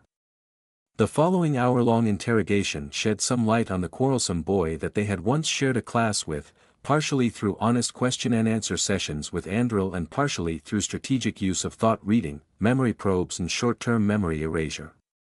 It turned out that House Boranova did have a bloodline, but most of their members never awakened it to its full potential. In its dormant state, the bloodline simply gave a person exceptional affinity to fire magic. Only the main line of the family knew how to ignite the bloodline into its active state, giving the user more impressive abilities. Although House Boranova hadn't gone extinct during the Splinter Wars and the Weeping, they'd lost most of the core members of the family. Of the main line of the family, only Veyers had survived the tribulations, and his father had died without igniting the boy's bloodline or passing on to him, or anyone else, really, the specifics of the process. The consequence of this was that some of the more influential members of House Boranova started to question Veyers' right of succession. He was too young, they said, and didn't even have his bloodline ignited. What kind of heir of House Boranova didn't have an ignited bloodline? What made him actually qualified to lead the house? Wouldn't it be better to put someone more proven in charge during these trying times? Someone like one of them? The conflict threatened to tear the house apart, until the Veyers faction created a brand new ignition ritual by piecing together fragmented historical sources and a healthy amount of speculation. Pressed for time and reluctant to give someone else the legitimacy of an ignited bloodline, they decided to use the ritual on Veyers right away. At first, it seemed to work. Veyers developed non-structured fire magic, just like his ignited predecessors, and he could open magical locks that could only be opened by ignited members of the house and access the family's secret areas. The pretenders dropped their claims, and all was well for a while. Unfortunately, it soon became clear that either the new ignition ritual was faulty or that some kind of specialized training regimen was required to stabilize the ignited state, because Veyers started losing control over his emotions and magic. He became prone to rapid mood swings, laughing uproariously in 1 second, only to be reduced to near-suicidal depression in the next, and then erupting into murderous rage when confronted. His non-structured fire magic started manifesting itself based on his subconscious desires, frequently spinning out of his control entirely, almost as if it had a mind of its own. House Boranova hastily found various experts and magical exercises that allowed Veyers to regain some measure of control over himself. None of it was perfect, however, and the complaints about Veyer's leadership returned in full force. Enraged, Veyers tried to have his challengers executed, but House Boranova was in too dire a position to start killing its own members essentially, even trying to do so would likely result in internal war. Gradually, Veyers sank into a pit of anger and bitterness at the perceived betrayal of his own family members, and started to lash out at everyone around him. And when he started going to the academy, this anger was extended to the academy and everyone in it, since their attempts to help him control his unstable magical abilities didn't work fast enough for his liking. Just like his family, the academy had failed him. Unfortunately, since Veyers and Andril didn't get along very well, the man had no idea if Veyers had any friends or associates outside the house they could talk to. It was unlikely that anyone else in his family would know more. Either Veyers had burned his bridges with most of House Boranova, even the people who had supported him in the beginning, blaming them for the consequences of his failed ignition. At this point, he was pretty much an heir in name only. The only reason he hadn't been stripped of his position already was that there were multiple valid candidates to replace him, and the Council of Elders was afraid they would tear House Boranova apart if they selected a replacement immediately. They knocked Andril unconscious and then left him lying in a field near Scioria, set to wake up after a few minutes. After another half an hour to mask their trail, they both returned to Novita Mansion. Zorian was technically living in his old dorm building again, but he and Zack agreed it would be better if he moved in with Zack for the duration of this restart. That way they would always be close enough to coordinate with each other to either flee or fight off attackers. They made a lot of people furious tonight, after all, and they were only going to anger more of them in the near future. If their hunters ended up tracking them down, it was best if they didn't let themselves be picked off one by one. The furor created by their attack on Boranova Mansion was a sight to see. Zorian had originally intended to attack the cult's inner members immediately afterwards, but decided to postpone that when he saw the scale of the manhunt launched against them. Scioria's authorities really didn't like something like that happening right under their noses. Between the attack on House Boranova and the frequent monster attacks that had been taking place in the past couple of days, Scioria didn't exactly look like a safe, civilized city. Zack and Zorian ended up spending most of the next 3 days outside of Scioria, visiting various sites that Zack had found in the past in search of the elusive simulacrum spell. There was probably a more efficient way to find the spell itself, but Zorian was a bit sick of information gathering and this way had the benefit of putting Zorian's combat skills to a practical test against the various creatures and hostile mages that Zack knew about. Zack seemed to find this more fun as well. They fought through an entire tribe of invisible mountain yeti in order to raid the makeshift treasury they had made from the remains of unfortunate travelers that had fallen to their ambushes. They eradicated a massive jewel wasp infestation from an ancient temple so they could access the secret vault around which their main hive was built. They successfully caught a massive man-eater catfish that was terrorizing the villages of Wolga River and extracted a metal scroll case from its stomach. The spells it contained safely protected inside even after years of exposure to stomach acids of the giant catfish. They stormed the tower of a minor necromancer and raided a demon cult. They didn't find the simulacrum spell, but the restart was only beginning and Zorian didn't feel like they were wasting time. Not only was he gaining valuable combat experience, he was also finding all sorts of interesting magics among their spoils. Although Zack had already sifted through these in search of magic for his own use, he had a different focus from Zorian, and many things he didn't have any interest in were good enough to catch Zorian's attention. Zack had very little interest in spell formula, for instance, whereas Zorian zealously studied every magic item they found in their wanderings, trying to divine their secrets in hopes of deepening his expertise. Aside from searching for the simulacrum spell and sorting through loot, Zorian also delivered a number of interesting magical creatures to look at so the man could turn them into transformation potions. Initial results were interesting, though Zorian couldn't tell yet whether to pronounce the initiative a success or not. He also visited several of the experts that Svim had named in his notebook of targets he should aim for. He opted not to attack and memory probe them yet, and simply tried to talk to them to see what he could gain from them peacefully. Sadly, it was like Svim said, their best tricks they weren't willing to share for any price. On the bright side, even the stuff they were willing to share was useful to Zorian. The female mage that specialized in magic sensing techniques was especially useful, allowing him to identify several dead ends among his ideas and helping him narrow down which creatures had the most useful magical senses to try and obtain. Apparently an eye beast, the floating purple blob covered with eyes that had killed him in one of the restarts, was one of the best choices for this. Sadly, when Zack and Zorian tried to search the cave system beneath Nyazov Dveri for the creature, they could not find it. Even when they checked out the place where Zorian had ended up getting killed by it so many restarts ago. 5 days after they were informed of the time loop, Alanik and Svim finally summoned them for a discussion. Faced with their own words and secret codes contained in the notebook Zorian recreated, they tentatively accepted the truth of the time loop. Svim more so than Alanik, who still seemed to be having trouble accepting something as bizarre as time travel. On the other hand, Svim seemed to be very ill at ease about the invasion and the plot to release a primordial inside Scioria, whereas Alanik took that part in stride.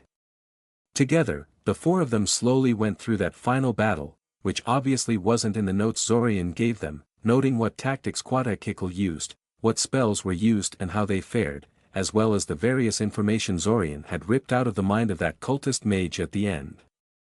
Many ideas and suggestions were thrown around, and many more would no doubt be handed out after Alanik and Svim had the chance to pore over the information for a few days. Alanik seemed to be especially outraged when he found out about the specifics of the child sacrifice involved in the ritual to release the primordial, and wanted to know the names of the children so he could have someone guard them. Zorian had no complaints about that. It was actually rather relieving to hear, and took some weight off Zorian's conscience for not focusing on them too much. After that, Zack and Zorian started going after the cult's inner circle. These raids were far more subdued and sophisticated than their direct assault on Boranova Mansion, but they were hardly undetected. For one thing, the inner circle of the cult consisted of powerful mages, many of which had influential positions in various organizations. They were rarely alone, and their homes were well protected. For another, Zack and Zorian were after their possessions as well as their secrets. Whenever they gained access to their targets' homes, they took anything that looked valuable, interesting, or incriminating. Just as the furor over the attack on House Boranova started to die down and the attacks of the monsters crawling out of Scioria's underworld began to subside, a new round of scandals erupted in the city as several prominent mages were attacked in their homes and robbed of their possessions. The outrage got so bad that the Crown of Eldamar announced they intend to send a group of royal investigators to inspect the city and its institutions. It was a bad time to be a Scioria city official. With a dull thud, the only door connecting the Black Room beneath Scioria to the Time Magic Research Facility closed shut. From the point of view of the outside world, it would open on the very next day. From the point of view of Zack and Zorian inside, they had just secured themselves an extra month of time in the restart. "We did it," Zack said happily. "I really thought we messed things up there for a second, but we did it." "We did mess things up," Zorian said, inspecting the silky red robe in his lap. It was the fabled red robe worn by the inner members of the cult, one of the four that Zack and Zorian had acquired in their raids against the cultists. "Our forgery of the royal seal was incomplete and the guy inspecting our documents saw through it. I had to edit his memories." "Ah," said Zack, deflating a little before his enthusiasm returned in full force. "Oh well, all is well that ends well. We didn't forget anything, did we?" Zorian glanced at the large pile of wooden crates they'd brought with them into the Black Room. There was a little bit of everything there: food, water, books to sift through, magical spells and exercises to test, piles upon piles of crystallized mana to make up for the lack of ambient mana in the Black Room, some interesting magic items for Zorian to study, board games to pass the time with, and so on. He couldn't see through solid objects, obviously, but they didn't lose any of the crates in transit, so it should all be there. "I don't think we forgot anything, no," Zorian said, shaking his head. He put the red robe aside for the moment and gave Zack a tired look. How come you are so excited about this, anyway? You realize you're going to spend the next month cooped up with me in this tiny space, sifting through written records and going through repetitive exercises? Don't be a killjoy, Zorian, Zack said. This is the first time I've been in a time dilation chamber. This thing could do so much good for us. It's exciting. Zorian chuckled knowingly. He would see how long this mood would last. Inside the black room beneath Cyoria, Zorian sat cross-legged on the floor, eyes closed in concentration.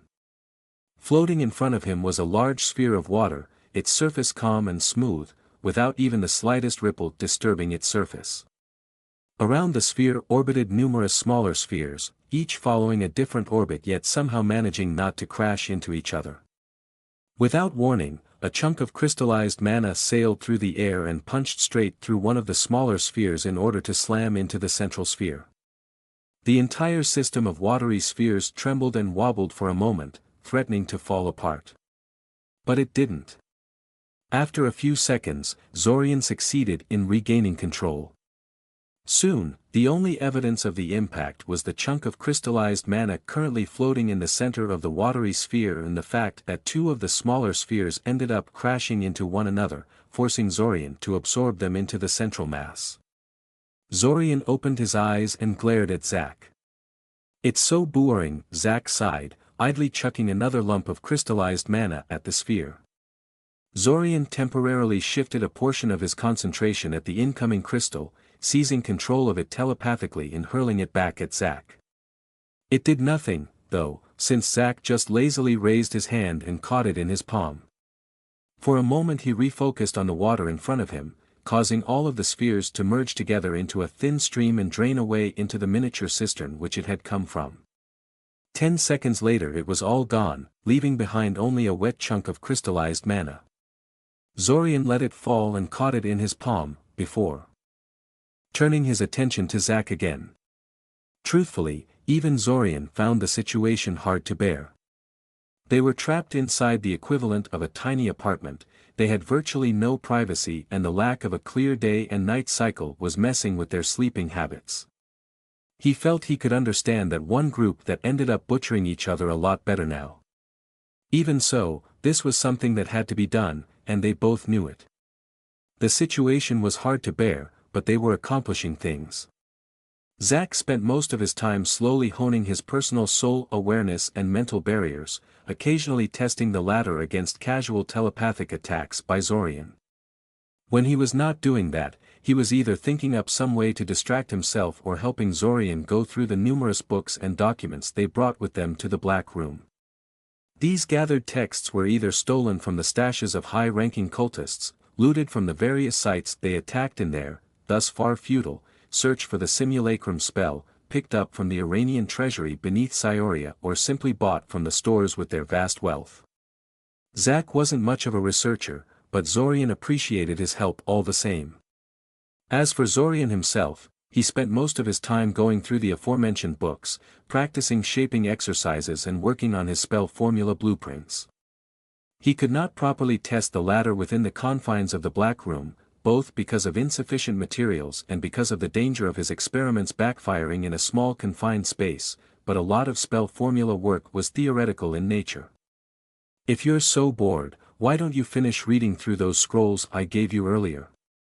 Zorian asked, slowly drawing out mana from the crystal in his palm to replenish his reserves. Since the Black Room was completely cut off from the outside world, all of the ambient mana had been used up by now, forcing them both to use their supply of crystallized mana instead. Ugh. Did I ever tell you that I don't really like reading?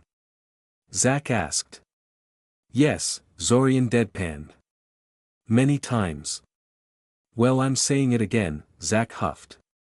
I don't like to read. I especially don't like to read long-winded cryptic rantings written by demon-worshipping cultists. Primordials aren't demons, Zorian pointed out. Whatever, Zack said, throwing his chunk of crystallized mana at Zorian again. Zorian tried to catch the incoming crystal with his remaining free palm, but was a lot less dexterous than Zack and would have likely failed to catch it if he hadn't cheated by subtly altering the crystal's trajectory to hit his palm. He threw the other crystal at Zack, deliberately aiming it over his head rather than straight at him, but Zack still caught it without problems. Was Zack always so accurate, or was this simply a product of endless practice over more than 3 decades of restarts? I'm starting to question if those cultist texts are even worth anything. I don't remember us finding anything useful in them thus far. Well, if nothing else, they have the most comprehensive explanation of blood magic, including actual guidebooks and casting instructions, said Zorian, picking up a nondescript book bound in brown leather from the stack beside him. The book appeared completely blank at first sight, but if one channeled mana into it in a very specific pattern, words would reveal themselves. Who knows how long it would have taken us to gather this kind of illegal expertise otherwise? Zack gave him a silent stare. What? Zorian asked. Mind magic, soul magic, and now blood magic, Zack said. It's like you're trying to become as sinister as possible. What makes you think I want to learn blood magic? Zorian asked, raising his eyebrow at him. I mean, you're kind of right, but what gave me away? The fact you've gone through those books 3 times already is kind of a dead giveaway, Zack said. Since you're so interested in the idea, I'm guessing there is more to it than stabbing and bleeding people for power, right? Yes, Zorian nodded. There are basically 3 distinct ways to use blood magic. The first one is to simply use it as a power boost to enhance your spells in a critical moment. Needless to say, this is not very healthy for the mage in question. Life force is critical to our health in a way that our mana reserves aren't. Even a slight expenditure of life force will leave you tired and weakened, and since life force recovers far slower than mana reserves, the effects may linger for days or weeks. Huh, said Zack thoughtfully. That sounds kind of like drawing upon raw ambient mana to get out of a bad situation, only better because you're only risking your health instead of both your health and sanity. Pretty much, yes, Zorian nodded. As far as I can see, drawing upon one's life force is superior in virtually every way to drawing upon raw ambient mana. But not every way? Zack asked. Well, it is admittedly somewhat easier to kill yourself by overdrawing on your life force than it is by drawing upon raw ambient mana, Zorian admitted. Still, the risks are quite manageable in my opinion. Especially for us, what with our ability to undo any lasting damage caused by training or abusing it. Can we simply undo such lasting damage? Zack frowned. How are you so sure this won't be a problem? That special soul awareness training Audiobooks is putting me through is essentially inflicting a form of life force damage on me, said Zorian. Most of the really big symptoms go away after a few hours of any particular session, but smaller ones linger for days afterwards. I tire more easily, lose most of my appetite, suffer from random cramps and pains and so on. Zack seemed taken aback at his admission. You never mentioned that, he said. I didn't want to whine, Zorian said, shaking his head. It's a small price to pay for what I'm getting. Anyway, Audiobooks pushed me pretty hard in the previous restart, so these things never really had time to die down. Instead, they just kept getting gradually worse as the restart progressed. They were never crippling, but it was noticeable. When the restart ended, however, so did all the health issues I had accumulated in the previous restart. And now? Zack asked, frowning. Are you getting sicker all the time in this restart too? No, I'm pacing myself better this time, Zorian said. Good, Zack said. Even if you can get your health back, it can't possibly be good for your mind to spend an entire restart increasingly tired and in pain. Zorian hummed thoughtfully. That was a good point. So what are the other 2 ways of using blood magic? Zack asked after a while, breaking Zorian out of his thoughts. Right. The other 2 methods, Zorian said. Well, the second one is probably the most famous one. Or should I say infamous? It's basically ritually killing people to extract their life force, which is then used to cast spells. Usually demon summoning. What? Zack asked, giving him a strange look. Why demon summoning? Casting spells with someone else's personal mana is hard, said Zorian. It's not toxic like raw ambient mana, but other people's mana is extremely hard to shape and control. This is especially true when that mana was taken forcibly from the target. Using other people's life force has the same problem, only worse, since life force is so much more potent than regular mana. If you want to do anything fancy with your stolen life force, you need to set up long and demanding rituals. It's much easier to just summon demons with your own mana and use stolen life force as payment for their cooperation. I thought demons asked for souls as payment, Zack said. They accept both, and more besides, Zorian shrugged. It depends on the demon, really. Well, whatever, Zack said, clearly not terribly interested in the discussion about demons. Since the first method is kind of neat, but situational, and the second method sounds exactly as awful as I feared, I'm guessing it was the third method that got you so interested in this stuff. Right. The third method of using blood magic is related to enhancement rituals, Zorian said, a bit of excitement suddenly shining in his eyes. Zorian launched into a quick explanation of the matter. Enhancement rituals were complex magical rituals that granted permanent magical enhancements to the target. Superhuman strength, fast healing, flight, fire breathing, inherent ability to see mana. These were just some of the many possibilities that a caster could acquire by investing in the field. There was a price, of course, or else they would already be in widespread use. First of all, there was no such thing as a safe and easy enhancement ritual. They were all very dangerous and difficult, with the slightest mistake having the potential to kill, cripple or render insane. Secondly, enhancement rituals effectively turned the target into a magical creature, and magical creatures needed mana to live. Every magical creature needed a certain amount of ambient mana just to stay alive and fuel their magical abilities. The more powerful they were, the higher the ambient mana levels had to be to support them. Stepping into an area too thin in ambient mana to support them wouldn't immediately kill them, but they would find themselves quickly weakening and wasting away.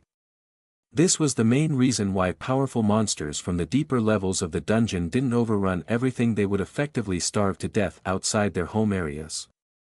A human, regardless of the manner in which they acquired their magical abilities, also had to pay the price to maintain their existence. A portion of their mana reserves was effectively lost, permanently tied down in the maintenance of the magical enhancement. Their mana reserves maximum would be permanently lowered.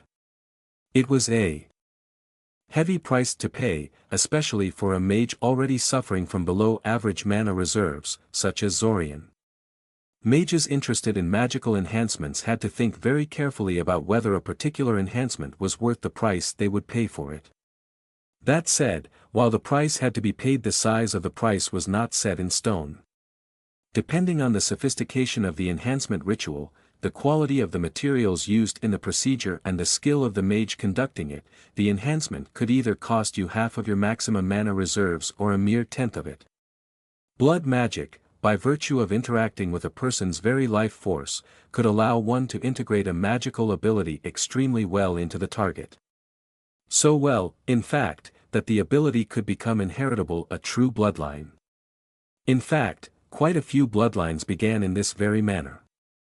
Employing blood magic to integrate an enhancement ritual made an already dangerous undertaking even more risky, but the price for an enhancement so well integrated into the target was greatly reduced. There was still a price. Even with blood magic use, Zorian would still have to give up some of his precious mana reserves to acquire permanent magical enhancements. However, the price was reduced enough that Zorian was no longer willing to ignore the possibility outright. It's not a priority, of course, Zorian finished. But I definitely intend to experiment with the field in the future. Zack clacked his tongue in dissatisfaction. I have to say I'm not too fond of the idea, he said. Every time I think of blood magic, the image of those shifter children from the previous restart pops into my mind. Zorian flinched a little at the reminder. But I trust you not to descend to that level of depravity, Zack hurriedly added. Just stay away from the whole sacrifice people to summon demons part of the field, yeah? Yeah, Zorian nodded, a little more subdued. He had originally wanted to point out that Zach could benefit from enhancement rituals even more than Zorian would, but decided this wasn't the best time to raise that issue. Zorian leafed through one of the books on more exotic shaping exercises, searching for something that seemed challenging, but not frustratingly so. Most of the exercises in it were pretty crazy stuff, though, even by his standards. He tried to remember where they had found the book while he leafed through its pages. After a few seconds, he remembered. It was one of the books they had taken from the Iranian treasury. They had also tried to break into that secret room on the ceiling where the Siorian web presumably kept their real treasures, but failed. Despite Zorian's growing skill at disarming magical security systems, all they had succeeded in doing was triggering the safeguards and ruining everything. No matter. He would figure out how to get inside eventually. The setup was quite good, but it was no longer as arcane to him as it once was. He was pretty sure he could figure out how to dismantle the security spells in another 5 or 6 attempts. Why do you keep bothering with shaping exercises? Zach asked him, not bothering to actually look at him. He was too busy juggling a dizzying number of crystallized mana chunks to devote too much attention to Zorian. Show off. Because I still haven't reached the limit of my shaping ability, Zorian said, sounding as if that was the most obvious thing in the world. Zorian, you're already starting to get better than me in terms of shaping skills, Zach sighed. And my shaping skills are good enough to cast just about every type of magic out there. Including really demanding ones like medical magic. What the hell do you even intend to do with crazy shaping skills like that? You can never have too much shaping skills, Zorian told him. You spent too much time around Svim, Zach said. The guy's brainwashed you. Every improvement of my shaping skills, no matter how minor, means I spend less mana on my spells, Zorian said. For a low mana guy like me, every drop of mana is precious. We can't all be inexhaustible mana monsters like you, Zach. Hell yeah. I'm the only one awesome like that. Zach said, puffing his chest in an exaggerated fashion. Unfortunately for him, the action caused him to lose control over the chunks of crystallized mana he was juggling. They clattered to the floor, some of them breaking up into smaller pieces upon hitting the ground. Oops. Did you ever find any clues about your mana reserves? Zorian asked curiously. There has to be a reason why you deviate so much from everyone else when it comes to your mana reserves. Sadly, no, Zach said, stepping over the fallen crystals in order to sit down next to Zorian. No one I consulted about it has any idea how that is possible. Most people think it's some kind of undocumented bloodline of the Novita. Although if so, it's one that shows up rarely and irregularly, otherwise the enemies of our house would have noticed it and noted it in the past. I suppose there is no chance of you just being very, very lucky? Zorian asked. It's rather unlikely, Zach said. I'm sure you've noticed by now that my shaping skills aren't that much worse than yours, despite the massive disparity between us in terms of mana reserves. Of course, Zorian nodded. I assume that's just decades of practice adding up. Ha. Well, it's not just that, Zach said. The fact I was able to keep up with the academy curriculum at all, even before the time loop, pretty much shuts down the theory I'm just lucky. I'm magnitude 50 in terms of mana reserves, but I can shape my mana as if I was magnitude 25 at most. That's too convenient to be natural. Yeah, Zorian said thoughtfully. Still, magnitude 25 isn't small at all. I'm surprised you managed to get your shaping skills as high as you did with that as your starting point. I did have a lot of time to get it right, Zach pointed out. Considering you managed to catch up to me in a measly 5 years or so, I don't think it's really that impressive. Especially since my shaping skills are as high as they will ever be while yours just keep growing better and better. I'm sure Svim would be able to find you something to work on if you asked him for help with your shaping, Zorian teased. Zach scowled at him, but then suddenly gained a thoughtful look on his face. He kept staring at Zorian for a few seconds, making him increasingly uncomfortable. What? Zorian asked impatiently. You know, if you're really so determined about pushing your shaping skills to the best they could be, you should invest some time in learning medical magic. Or at least, the diagnostic half of it. Many of those diagnostic spells analyze the state of your magic, not just your body. You can use them to map the flow of energies inside of you and get a better picture of your own limits. That did make sense, sort of. Zorian already had a decent feel for his own mana, thanks to Swim's training, but this still sounded like an improvement in that regard. Maybe some other time, Zorian said, shaking his head. It sounds interesting, especially if I intend to seriously mess around with blood magic, but it does not fit into my current plan. We have a plan? Zack asked with mock surprise. Okay, so it's a very loose plan, Zorian admitted. But it does exist. What, do you want us to make a step-by-step schedule or something?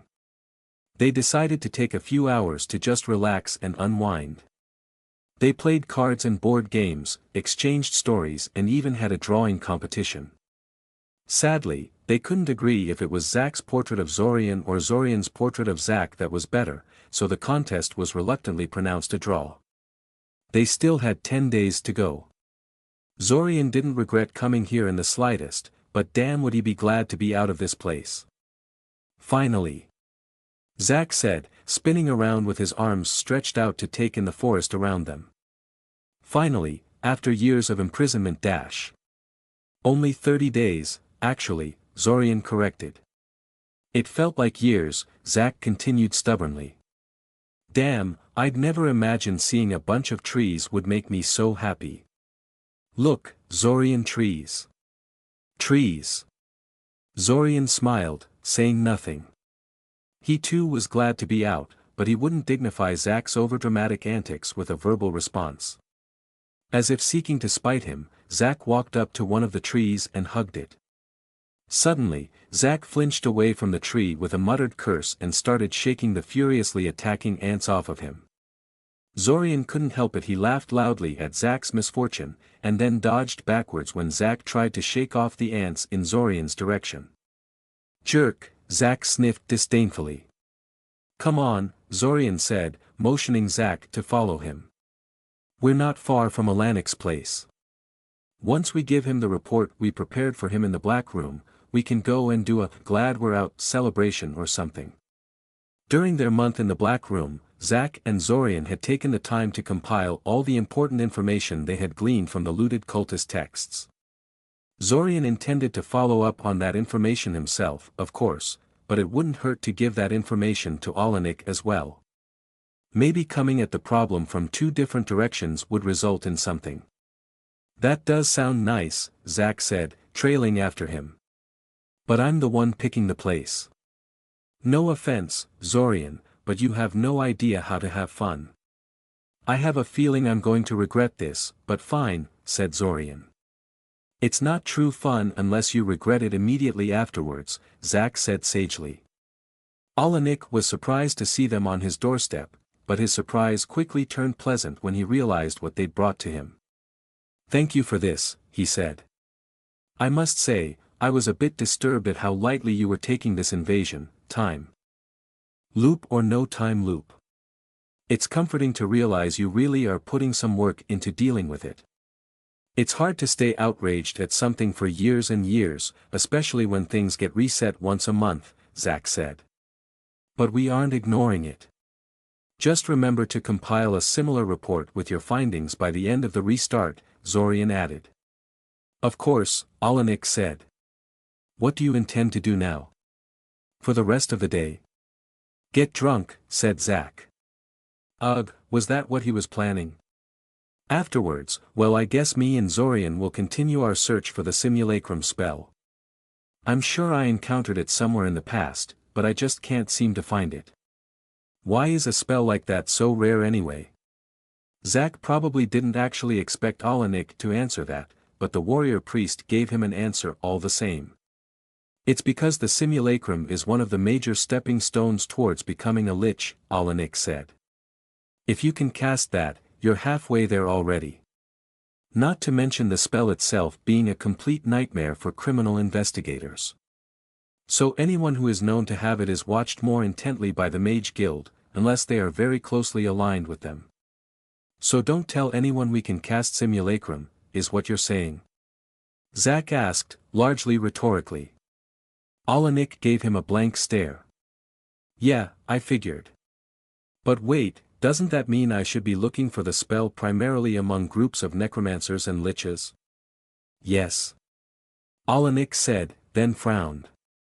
Hold on. You know the locations of necromancer groups and lich sanctums. Just how many of these locations are we talking about? 15 minutes later, it had been determined that Alanik would join them on their simulacrum search. And also that Zack would sit down and write down a list of all necromancers, liches, demon worshippers, slaver compounds and other criminal sites he knew of, or at least the ones that he still remembered the exact location of, since he had forgotten quite a few of them by now. Unlike Zorian, he had never acquired some method of guaranteed perfect memory, and had never been all that good at remembering details anyway. Zorian had a feeling that Alanik's notes at the end of this restart would no longer be as small and sparse as they'd been at the end of the previous one. This is bullshit, Zack complained, his voice slurring slightly. He downed another glass of hard liquor and narrowed his eyes at Zorian. There is no way you're so good at holding your liquor.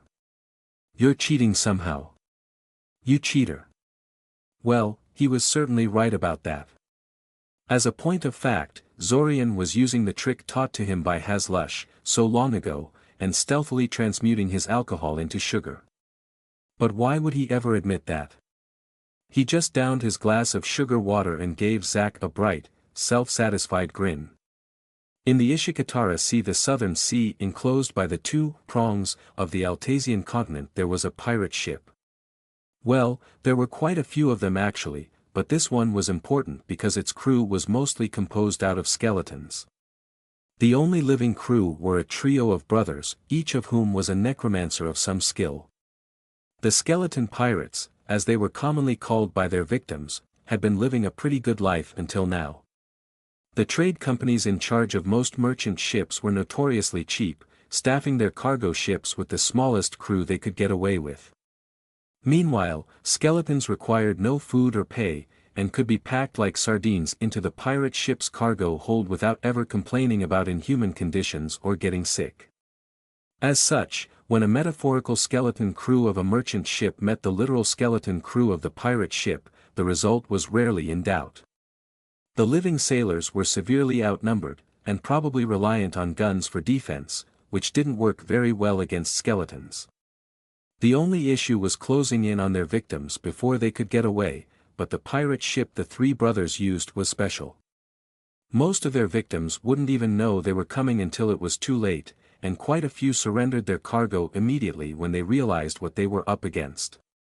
After that, the skeleton pirates looted everything, throwing some of the skeletons overboard to make space for their new loot. The skeletons were easily replaceable, after all, and went off to sell their ill-gotten gains. Sadly for them, their comfortable existence had come to an end. The ship's sails were burning, there were several gaping holes blown in the hull, and the sounds of magical combat emanated from its interior. This time, it was the skeleton pirates who were getting boarded. Inside the ship in question, Zorian was fighting a horde of skeletons. "This is so stupid," he complained, creating a shining beam of severing force to cut the approaching horde at the knees. He learned the hard way that destroying their heads did very little and that he needed to cut off their limbs if he wanted to take them out of the fight. Why am I the one fighting mindless skeletons instead of going after living mages vulnerable to mind magic? Zack and Alanik better have a good explanation for dash. The ship shook from another explosion, but Zorian telekinetically glued his legs to the floor beneath him and thus managed to stay on his feet. The skeletons were not so lucky, and most ended up falling to the ground, providing an excellent opportunity to Zorian for finishing some of them off and maneuvering himself into a better position. He had to hand it to the three pirate brothers running this ship. They'd put some pretty good wards on the vessel, or else it would have long since turned into a pile of sawdust from the intensity of the fight currently taking place. Though now that he thought of it, the pirates were probably powering such strong wards with the souls of their fallen enemies, so maybe it wasn't as impressive as it first looked. Or maybe the skeletons doubled as mana generators for the wards in addition to being the disposable crew of the ship. There was a certain amount of beauty in making skeletons pull double duty like that. Before the skeleton horde could fully recover and swarm him again, Zorian conjured an animated mass of ectoplasmic threads beside him and started herding all of the skeletons into it. Soon, the entire group was restrained and compacted together into a giant skeletal ball. Zorian then dragged said ball to the nearest hole in the hull and threw it out of the ship. He then repeated the move with the other skeleton group in the ship. Now, if he was right about his theory, the whole warding setup should. Oh, there we go, the wards were already failing. Wow, they didn't put even the slightest amount of mana storage somewhere as a precaution against a ploy like this. Or at least set things up so they would gradually fade away instead of suddenly crashing down like this. He retracted his earlier praise, this was very amateurish ward making. He set off towards the heart of the ship, where Zack and Alanik were fighting the actual masters of the skeleton pirates, but when he finally got there the fighting was already over. For a group you claimed were such easy targets, it sure took you a long time to finally bring them down, Zorian commented while walking over to them. I assume you're behind the ship's wards failing? Alanik asked, tapping a nearby chest with his battle staff in order to trigger an electrical trap placed on it. Zorian nodded. Thank you for that. They were very annoying. It has been a while since I fought in an area that suppresses fire magic so firmly. I'm sorry, it's been a long time since I fought them and I totally forgot they had these fancy wards covering their ship, said Zack, knocking on his head with a nervous laugh. After a while, I just sank their entire ship instead of trying to fight the crew, so my perspective on how easy they were to fight was a little skewed. Hearing that, Zorian didn't have much hope that the ship's treasure stash held the simulacrum spell. Still, in the interest of being thorough, he joined Zack and Alanik in disarming all the traps defending the treasure stash and searching through the contents. Even if simulacrum wasn't here, there could be something else of note inside. But eventually. Found it. Zack shouted, triumphantly holding a pitch-black scroll case above his head. What, the pirates actually had the simulacrum spell in their stash? Zorian asked, surprised. Yup, this is it. I remember it very well because the scroll case kept destroying the contents whenever I tried to open it, and it was so infuriating. Then I finally managed to get to the scroll inside and it turned out it was just a simulacrum spell. Man, I was so angry about that. Zorian stared at the black scroll case for a moment before motioning for Zack to open it. To his surprise, Zack didn't bother unraveling the defensive trap on the scroll case or using a proper unlocking method. Instead he sent some kind of magical pulse into the scroll case, causing it to fall apart into hundreds of jagged little pieces, as if it was suddenly sliced apart by hundreds of invisible blades.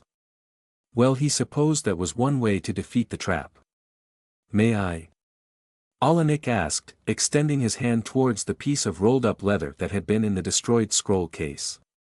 Zack shared a look with Zorian, who shrugged non-committally. The scroll was promptly handed to Alanik, who unfurled it and scanned the contents. It's legitimate, Alanik eventually announced. Some of the simulacrum versions are incomplete or even malicious versions meant as traps for the unwary, but this seems like the real deal to me. Ha! Zorian had to admit he hadn't even considered that possibility. He knew that some of the spells out there were fake or traps, but it was rarely a problem. Especially if one was careful about their spell sources. He supposed that for illegal or highly restricted spells like this, the percentage of fake spells was much higher than average. Especially if they came on a mysterious scroll like this instead of a published book or something. Alanik handed the leather scroll to Zorian, who slowly read through it. Simulacrum, as Zorian already knew, created an ectoplasmic copy of the caster. The copy was fully autonomous, could think and act on its own judgment, and even cast its own spells. However, it had no soul and no mana reserves of its own. Instead, both of these were shared with the caster who made it. That meant that aside from the initial cost of creation for the simulacrum, as well as the running cost of maintaining its existence, the caster also had to pay for every single spell the simulacrum decided to cast. He explained as much to Zack, who had read the description of the spell once but had since forgotten most of the details about it. It's still useful, Zorian noted. Having another copy of me to help me with purely mental tasks would be infinitely useful. But it's not quite as convenient as I thought it would be. Yeah, it's kind of disappointing, Zack said. It's good as bait and an additional worker to boss around, but I don't think you'll be using it too much in battle. I wouldn't be too sure about that, Zorian said. Sure, I won't be spamming double fireballs with my simulacrum or anything, but my telepathic abilities are quite cheap in terms of mana costs. And they are more useful as a devastating opener than as a long-term tool in battle, so it would be pretty useful if I could make twice as many telepathic attacks whenever I make my move. Double the Zorian, double the mind magic. As if your mind magic wasn't terrifying enough as it is, Zack grumbled good-naturedly. There are two things you should keep in mind, Alanik said suddenly. One is that no simulacrum is an entirely flawless copy of yourself. Especially in the beginning, the copies are bound to be greatly degraded version of you, lacking the full extent of your abilities. As your proficiency with the spell grows, you will be able to get increasingly better replicas, but in the end, the simulacrum is just a reflection of you, rather than a flawless copy. This is especially obvious if you keep the spell going for long periods of time.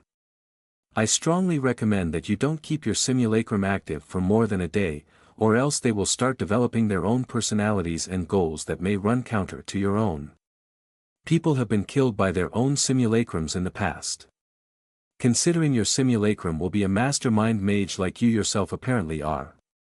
Yeah, I get the picture, said Zorian, wincing slightly. Don't leave the simulacrum running for too long, or it may decide to overwrite my mind with its own or something similar. Yes, Alanik nodded. The second thing you should keep in mind is that, while a simulacrum isn't identical to you in every way, it is a replica of you in most ways. For instance, some people react really badly to the knowledge that they are a copy of a person, which causes their simulacrums to break down or go berserk immediately after being created. I don't think you and Zack will have that kind of problem, considering the supposed nature of the time loop, but it's something to keep in mind if you ever decide to share the spell with someone else. Similarly, if you don't like doing something, your simulacrum won't like doing it either, so it's a bad idea to foist things you hate upon your simulacrums. This also means that if you can't bring yourself to sacrifice your life for another, chances are your simulacrum won't want to sacrifice itself for your sake either. In other words, the simulacrum wasn't his personal slave and would only obey orders that he himself would be willing to obey. Fair enough. After a few more warnings and clarification from Alanik, the three of them left the burning ship and returned to Eldamar. The skeleton pirates would trouble people no longer. Zack and Zorian spent the rest of the restart attacking the Cyaurian cultists and occasionally going off on further raids on locations Zack remembered from his past. Since they had already found the simulacrum spell, these excursions were technically unnecessary, but they both decided to keep on doing them anyway. Zorian because he wanted the combat experience and had interest in some of the loot that Zack had never cared about, and Zack because he found fighting fun. Alanik joined them often as well, though as the restart gradually approached its end, he became more and more busy with his investigation into the invaders. Svim was also offered a spot in these raids, but declined to go, saying he was too old for that now. For days after Zack and Zorian had left the time research facility beneath Cyoria, the place went into an uproar.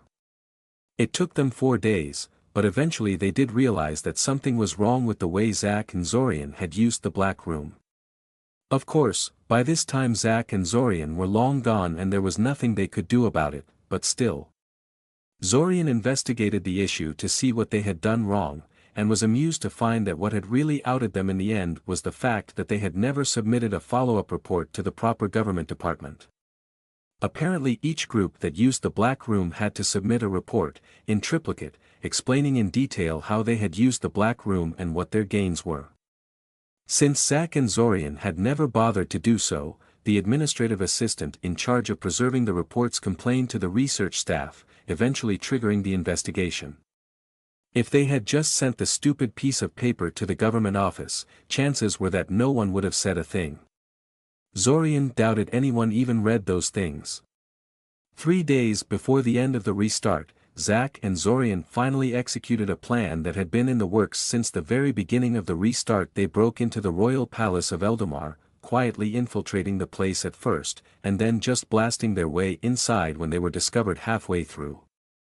They only got about 2/3 of the way in before the palace defenses began to overwhelm them and they were forced to flee, but even this failed foray into the place told them two very important things. First of all, the royal treasury actually did hold one piece of the key within its depths. The dagger, if Zorian was interpreting what his marker was telling him correctly.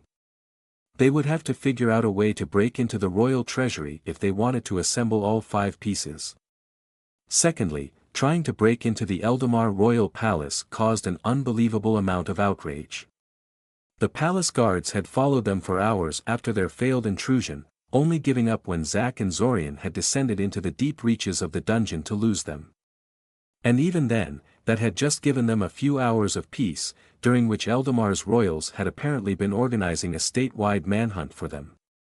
It had been 3 days since, and the manhunt had never ended. All the newspapers and town gossips were talking about the failed break-in at the royal palace, and there was apparently a huge bounty placed on their heads. The bounty was a bit of a joke, since the crown clearly didn't know much about them, as evidenced by the lack of pictures or any clear descriptions in the bounty posters plastered everywhere. Thank the gods that both of them were experts in anti-divination spells and that they had the fancy red robes they'd stolen from the cultists. Still, while the Eldamar forces didn't know their identities, they clearly had some method of tracking down those 2 people who tried to break into the palace, because they unerringly kept coming after them every once in a while. The 2 of them were constantly on the run, with the longest period of time they had to sit down and relax being about 6 hours. It was frustrating, especially since neither Zack nor Zorian could figure out how their pursuers kept tracking them down. See, I was totally right in saying we should wait for the end of the restart before trying this. Zack said as they ran towards the small forest nearby, the red robe he was wearing distorting his voice in unnerving ways. So what? I never disputed that. Zorian responded, his voice similarly distorted. Before they could say anything else, an ear-piercing screech sounded above them, quickly followed by another. Zorian didn't even have to look at the source of the screeches to know it was those 2 giant crowned eagles coming after them, each with a pair of battle mages riding them. That thrice-damned group was incredibly annoying, always responding first to their every move, cutting off their retreat routes and disrupting their spells until the rest of the pursuers could catch up to them. Unfortunately, the eagles were fast and agile flyers, and the battle mages riding them were incredibly good, so getting rid of them before their allies showed up was virtually impossible. By now, Zack and Zorian no longer tried to engage them, that just wasted time that could be used for running away. I don't think we can keep this up for long. Zack told him as he deflected some kind of multicolored lightning bolt into a nearby bush, which immediately exploded from the force of the spell. How long? Zorian glanced at the city of Scioria looming nearby. Though it might appear to their pursuers that they were just randomly fleeing around, the 2 of them had actually been deliberately luring them here. The end of the restart was fast approaching, and the invasion was about to begin. I think it will start right dash. Before Zorian could finish the statement, numerous artillery. Magic flares rose into the air from the hills surrounding Scioria. The invasion of the city had officially begun. Zorian grumbled discontentedly. Damn, reality always ruined his dramatic timing. Never mind, it's starting, he said out loud. Yeah, thanks a lot. I would have never known if you hadn't told me, Zack said sarcastically. Zorian said nothing, simply stepping closer to his fellow time traveler. Immediately after, Zack finished his spell and they were both enveloped into a semi-transparent white sphere, which then shot into the air with dizzying speed. Giant crowned eagles were apparently fast and agile enough to follow after the sphere, which surprised Zorian more than it probably should have. Still, the two of them had an entire army of surprised invaders to serve as their unwilling meat walls. The sphere unerringly homed in on the largest flock of iron beaks they could find and flew straight through it, splattering numerous birds to death and pissing the entire flock off. Sadly for the pursuing eagles and their riders, furious iron beaks aren't very discriminating about their choice of targets. Especially when one target was clearly more vulnerable than the other and was clearly trailing after it, suggesting that they were working together. The two of them didn't stick around after that. Zack directed the sphere into a nearby building, where it smashed into the wall and crashed inside. This largely got them outside of the iron beak line of fire, since the inside of a building didn't let them concentrate their forces much and they had a much more attractive target outside anyway. Thus, once they had killed the handful of brave birds coming after them, they just left the area by teleporting to different sections of the city. Truthfully, Zorian expected him and Zack to spend the entire night leading their pursuers into a series of conflicts with the invaders. Not because they hoped to get something by doing that, but rather because they felt their pursuers were just that stubborn. However, it would seem they had been uncharitable to their opponents, because after the third time Zack and Zorian led the entire pursuit group into an Abasan army group, they seemed to realize the scale of what was happening and gave up on going after them in favor of helping the beleaguered Saurian defenders. Encountering Quatach-Ichl during that third confrontation and losing both of their giant eagles in the process may have had something to do with that. Currently, Zack and Zorian were sitting on the roof of the Academy's highest building and observing the fighting. "Wow," Zack said. "You know, those mage hunters are kind of impressive when they're fighting someone else." "Yeah," Zorian agreed. "So what are we going to do now?" Zack asked. "Just sit down and watch the world burn for a few hours until the loop resets?" "No," Zorian answered, shaking his head. "I have a better idea. Let's rob the Academy library." Zack looked at him funny, raising an eyebrow at him. "I'm serious," Zorian said. "I know there is probably nothing really that important in there, but I have always wondered what kind of spells are kept behind those higher-level sections that I was never allowed to go to." "That is a good point," Zack said. "I can't believe I never tried that myself. If nothing else, just so I can say I did it." And thus, for the next few hours, Zack and Zorian rampaged across the Academy library. While the invaders and the city defenders fought bitter battles across Syoria, the two of them were peacefully searching through restricted texts, unbothered by the librarians and other security, who had long since fled the building in light of the invasion. When the restart finally ended and everything went black, Zorian's only thought was that he hadn't finished the book he was holding. And that they were definitely going to do this again.